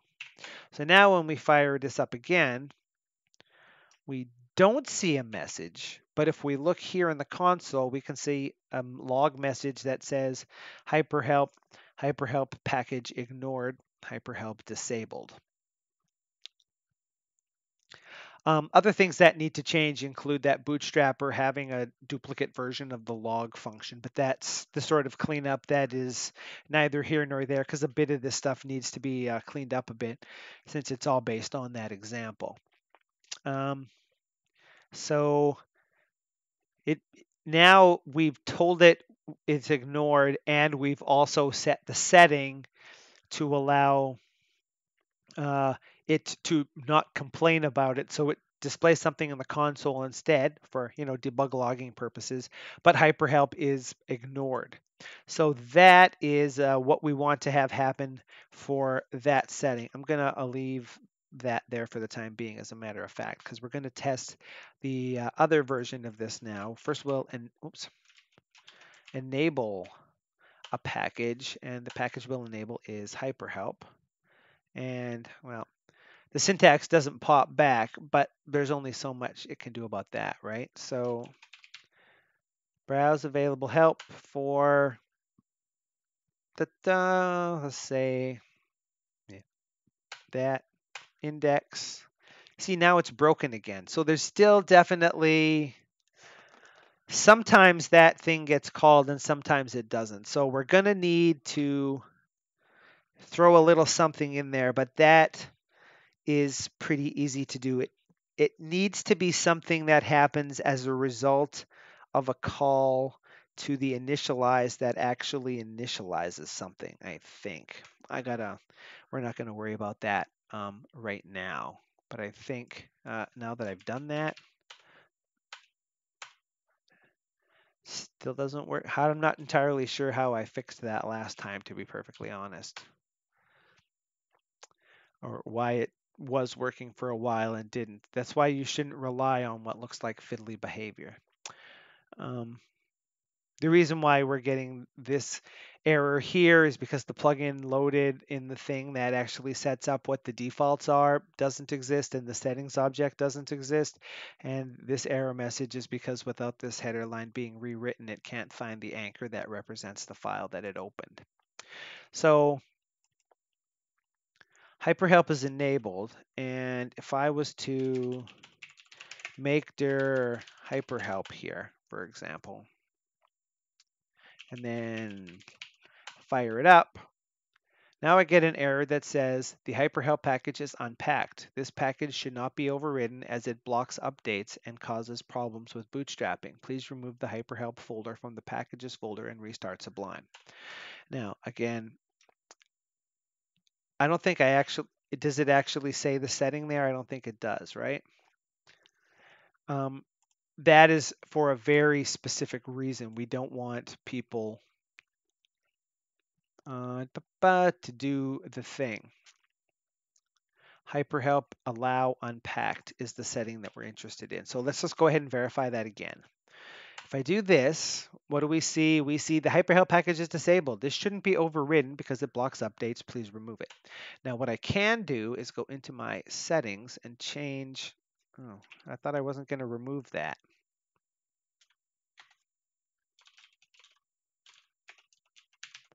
Did I start the wrong one? Nope. Let's do that. And close that and quit and restart. No error dialog.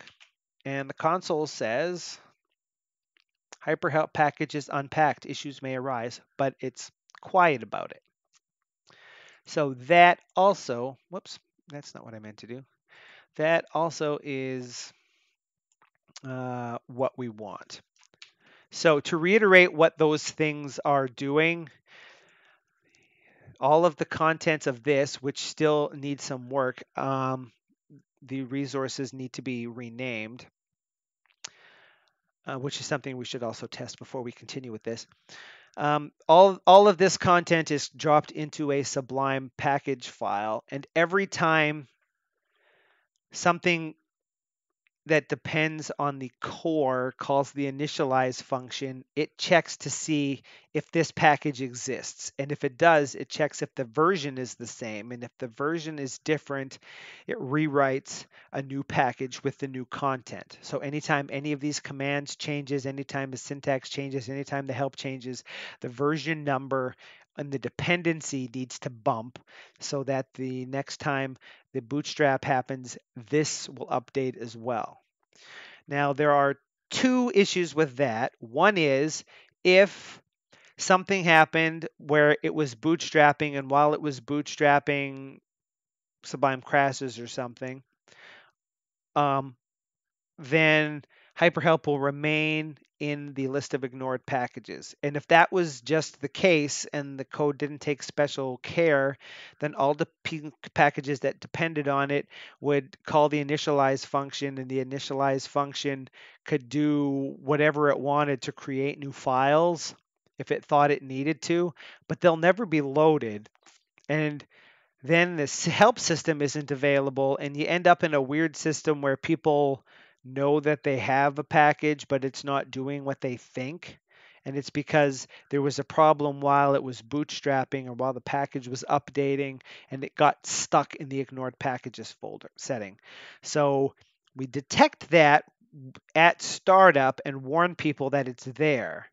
But because it's possible that someone may not want HyperHelp installed. For example, if you installed Override Audit and you didn't care about the help system, you could ignore HyperHelp. I don't want to stop that from happening. If that's the case, then you have to signal that you actually intended purposefully to ignore the package by setting that setting. And then instead of complaining, it just logs something silently to the console and goes away. That's covering both of the cases of inadvertent ignoring and explicit ignoring.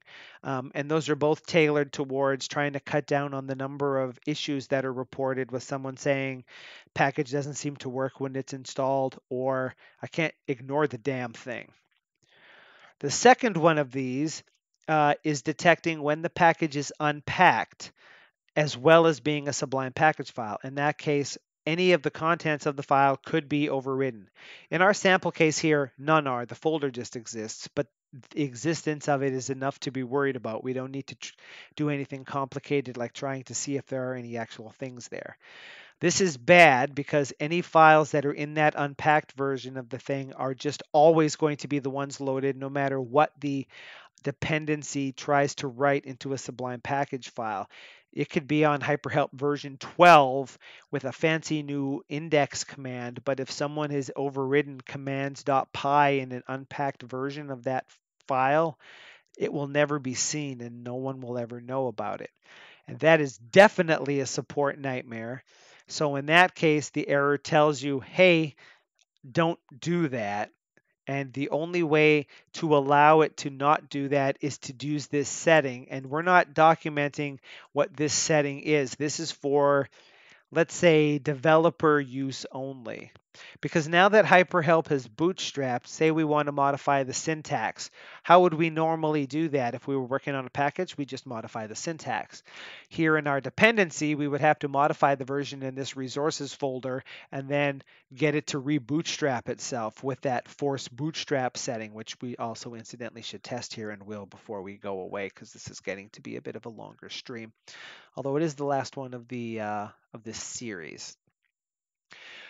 And in that case, only the easier way to do that is to override the actual help resource syntax and just modify it directly, which causes problems unless you specifically know what you're doing. So as the developer, we know we can set this setting, shut it up, work on whatever commands we want, whatever syntaxes we want, and then roll those back in and remove our overrides and everything, and know that things are probably going to work the way we expect them to work. But we don't want Joe Random to do that unless they know what they're doing.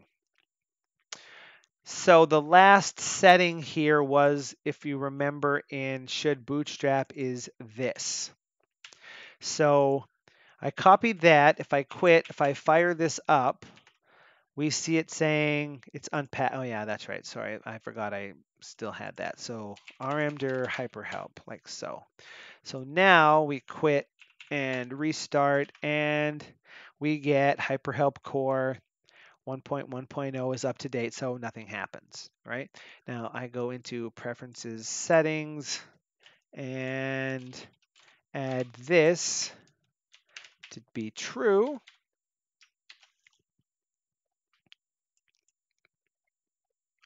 Thus, I don't remember removing that setting, but perhaps I did. And now when I quit and restart, hyperhelp has been updated, and we go like so, and we can see it saying do. It's way up here. Hyperhelp Bootstrap forced skipping check. It loaded help indexes for the loaded thing, then unloaded all the plugins, reloaded the settings files for stuff when the file came back, and away we go. That's probably what fixed this.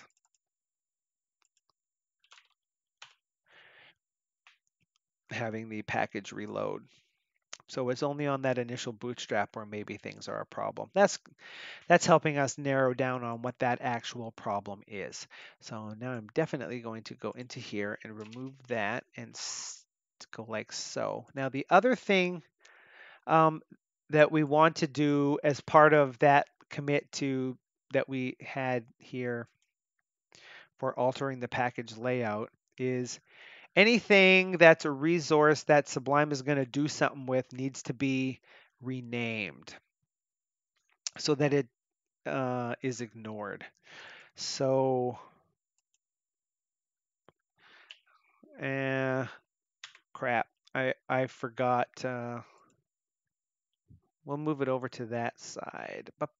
Should bootstrap what the actual extension was, because I think it's Sublime dash ignored. Should be, oh, sorry, I'm looking in startup when I should be looking in bootstrap, but not that bootstrap. This one, bootstrap per. Put it over here. Get rid of that. And this is a little something for us to test. So I'm going to remove package, package control, remove package. The package I'm going to remove is hyperhelp. So you're out, sir. You're out. So that it'll bootstrap next time. Bootstrapper, core version tuple, Sublime dash ignored. This. I'm pretty sure this is actually not something that we want to do on a one-by-one basis, but one, rename. And remember, the idea behind this is right now, this is for our own testing purposes, is installed as a dependency in the lib directory where Sublime's never going to see these resources whether we want it to or not. But when it actually goes live, unless we really blow the release date, package control is going to install this dependency into the packages folder. And in that case, whether the package is bootstrapped or not, the resources will be available. And that is not kosher because there's a mismatch between whether the menu entries and the syntaxes exist and something has made use of the code. So that should be all of them there. So now we know that this was copying those files into the package directly before, right? So now that they're renamed, it should still work the same as it did before, or as well as it did before. Notice it found the syntax, and if I VPF hyperhelp slash, we can see that the resources don't have that extension. So that also is working. And this is one of those terrible, terrible type operations. Gish, gish, gish.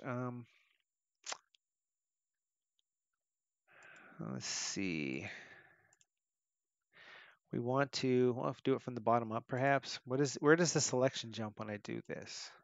I should probably just do it from the console, it'll be easier. Lib Python 3.3 hyperhelp core cd hyperhelp cd resources git add star.sublime ignored. Of course, I probably should have moved them here because now those are all newly created files, but these ones are gone. But these ones are easier to fix. These are all resources up here, these modified files. So we can go ahead and stage, stage, stage, stage, stage, stage, stage, da, da, da, da. Thus, which stages I would have thought, should these not all be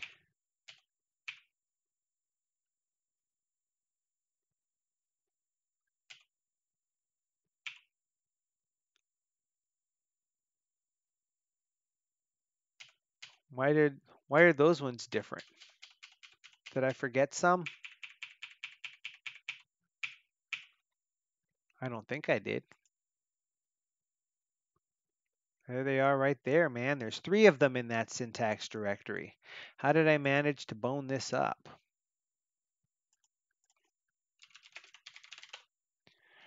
Renamed, renamed, deleted, deleted, renamed. Oh, they're in the syntax directory. Phew. Thank God for that. Okay.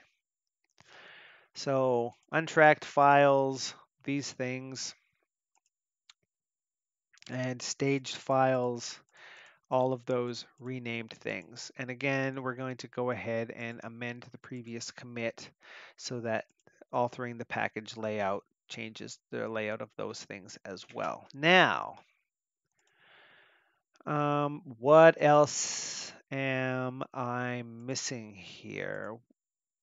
Was something that needed to be tested. Forcing a bootstrap, tested, ignored package, turning it off, checking that worked. Unpacked file and checking if the file is unpacked worked. Something that we should test is if I quit here and cd to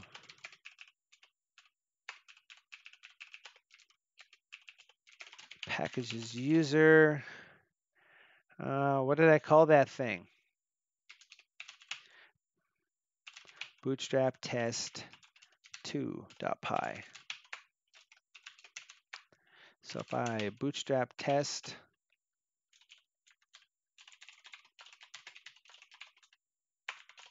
and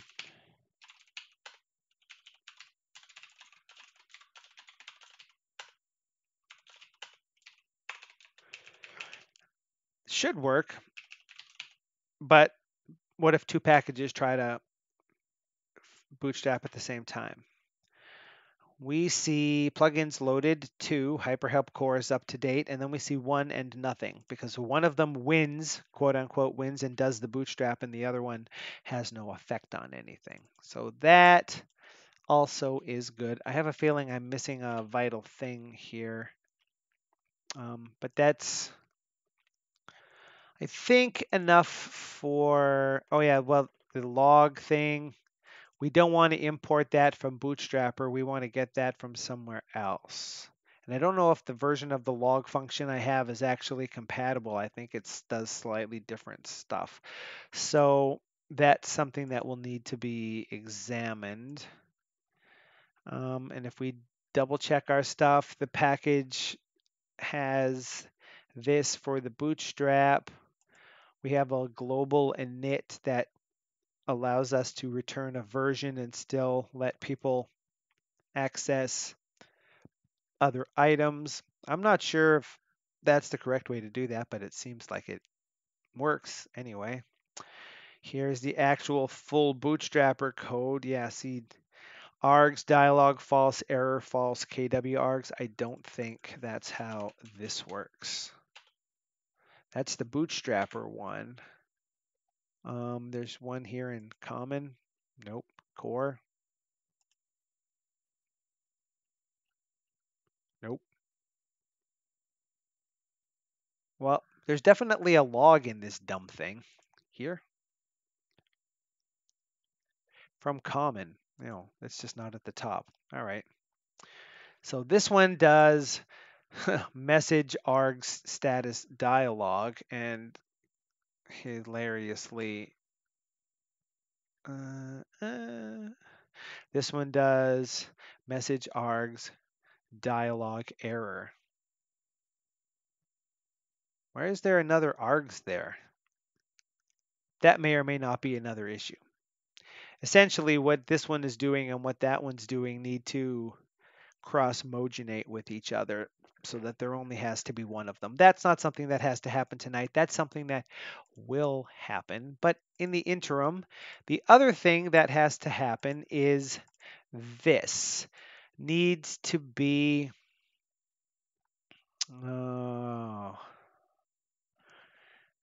that needs to be set up for this here. Basically, this is setting up two properties on the HH settings function so that it can get its defaults and have a settings object. Now, it doesn't really have to do that. Those could just be module level things up here that it refers to. So one way to fix this would be to have some method that the Bootstrap calls that does this, and another would be to just inline this stuff down in the actual settings function. That's probably the easier way to go. Use has adder on them to see if they have the attribute and just do it the first time if they don't have it.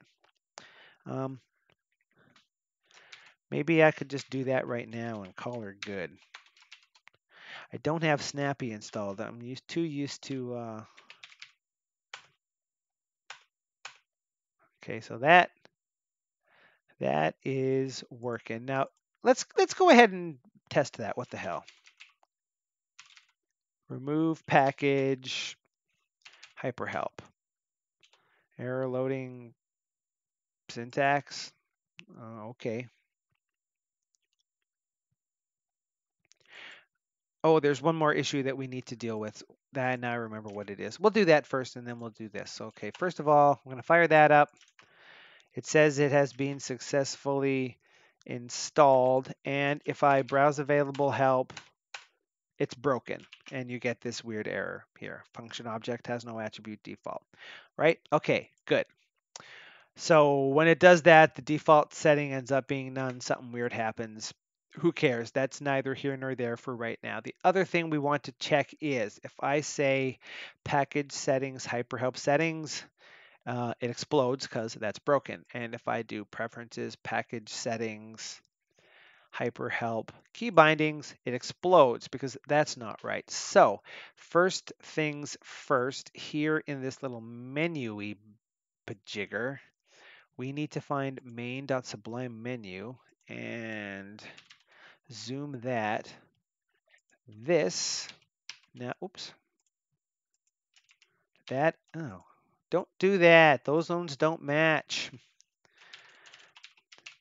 It's now called hyperhelp, and then it's resources, and then it's hyperhelp.sublime settings for those two things there. Those are the only ones that are using a path. So that's good. This doesn't use a path. Nothing in here uses a path or that or that. Settings are what settings are. We don't get good syntax highlighting now for these because the extension changed. We could fix that if we wanted to. Here's one. Here, this and this in the command palette should both be hyper help. And that's just settings. Main menu we already fixed. Symbol list doesn't have any paths. So if we, this is an example of that whole forcing a bootstrap thing, but we will remove package hyperhelp, and we go ahead and close that. Now remember, the first time we did it right after a bootstrap, that's when it was bust. So I'm going to do that. It has been installed. If I browse available help, that part's still broken. But if I say preferences, hyperhelp, the preference is open from the command palette. If I say key preferences, key bindings, no, hyper key bindings from the command palette, it works. If I pick preferences, package settings, hyper help settings, it works. And yeah.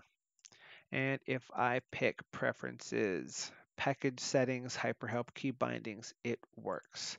So that's the last of stuff that should have happened in that one commit. There and there should be amending the previous commit, which is the changing the package layout. Now we can actually get on with the work of what did we actually do here? We added the bootstrap code and the init and that. So let's stage the bootstrap code, and we'll worry about fixing it later. Why is that actually including text? Oh, because it does no longer need the text wrap. So let's go ahead and fix that. This is no longer needed. This is no longer needed. This is no longer needed. That was all for supporting bringing in those commands. So we can do that, and that will be all we need for that, and we can stage that file. Next, the init.py in the top level.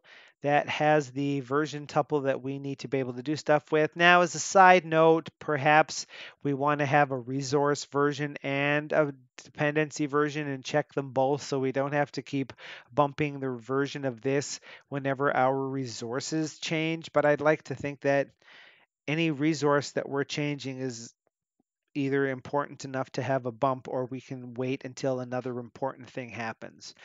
Like maybe it's not worth a version bump to modify the main menu, so we just wait until we're also modifying a syntax or something. Stage that. This is the actual Bootstrap code, which seems to work. We still need to worry about this log function. Maybe we could name this Bootstrap log or something and give it a prefix of hyperhelp. Bootstrapper, or maybe we want the actual version to be this instead of the other one and fix all the code everywhere else in the dependency, because it allows you to say if something's in error or not. Of course, that does pop up a dialog box. So that's something to think about, but we'll just stage it for now. And now this actual startup code, it does need the OS to know paths. It needs to know the Bootstrap package and bootstrapper name. It needs the thread from the other thing to start it.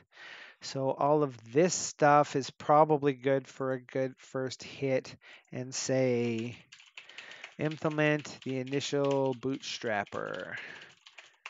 This still needs some work. For example, it may not work currently under Windows when updating a bootstrapped package due to file locking.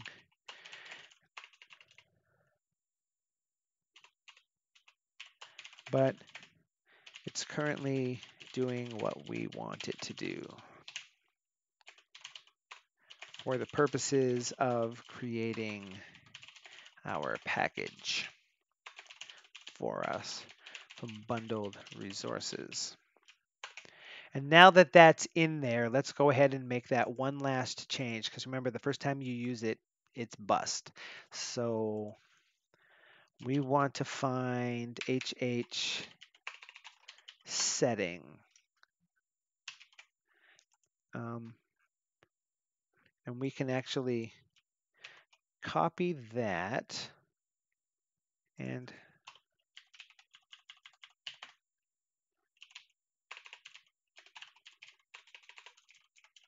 I can't remember exactly. I know whoops. I know I do it in the other code. You pass the thing and the attribute. The thing and the attribute. Sometimes I use singles and sometimes I use double. Oh, that's valedictory. All right. Good, good. If has adder HH setting and obj. If not has adder HH setting ob. Do that. If not has, oh, actually, you might as well just do them both, because it's not like you can have one and not the other, right? So now it lazily applies those attributes the first time you call it, and then afterwards it doesn't. And then this no longer needs to be a plugin loaded because it's only doing something that should probably not happen again, or we'll clobber over that dictionary with another one, which may or may not be an issue, and we'll reload the settings when we don't really need to. And if that is the case, and that is the case, when we remove the package hyperhelp thus and quit and restart, hyperhelp has been installed, and if I browse available help for, boom, it works right away instead of failing like it did before. So let's just go ahead and stage that hunk where we're removing plugin loaded, and stage that hunk while we're doing that, and then say fix erase condition on plugin loading. No, fix erase condition on settings init. No, that's not good. What was I? Fix the settings object on initial bootstrap. The HH settings setting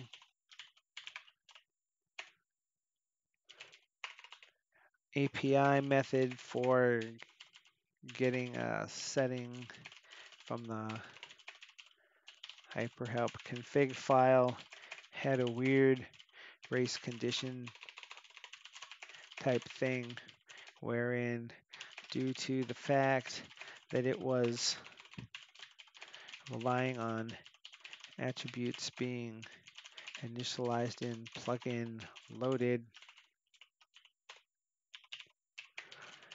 sometimes that would get called and sometimes it would not, depending on load order. The appropriate attributes are now lazily, initialized on first call instead.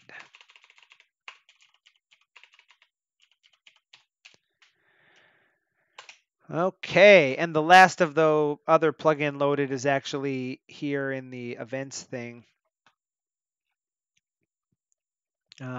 for reflagging broken links and whatnot. So that's why that one still works. Those are the only places plugin loaded is called. So I think if I could do plugin loaded here, we can see that's all we're seeing there. In events.py, it gets happening there and it's mentioned there as being needed to be done. And we're going to call this ridiculously long 2 hour 44-minute live stream a success, and caller quits right here. This is actually pretty interesting. If I hadn't explained how this all works at the beginning, I could have done it in 2 hours, but I don't know that it would have been as clear what exactly was happening. So this is going to be the last live stream on this before the end of the year, because all through December I'm going to be doing my Devember project.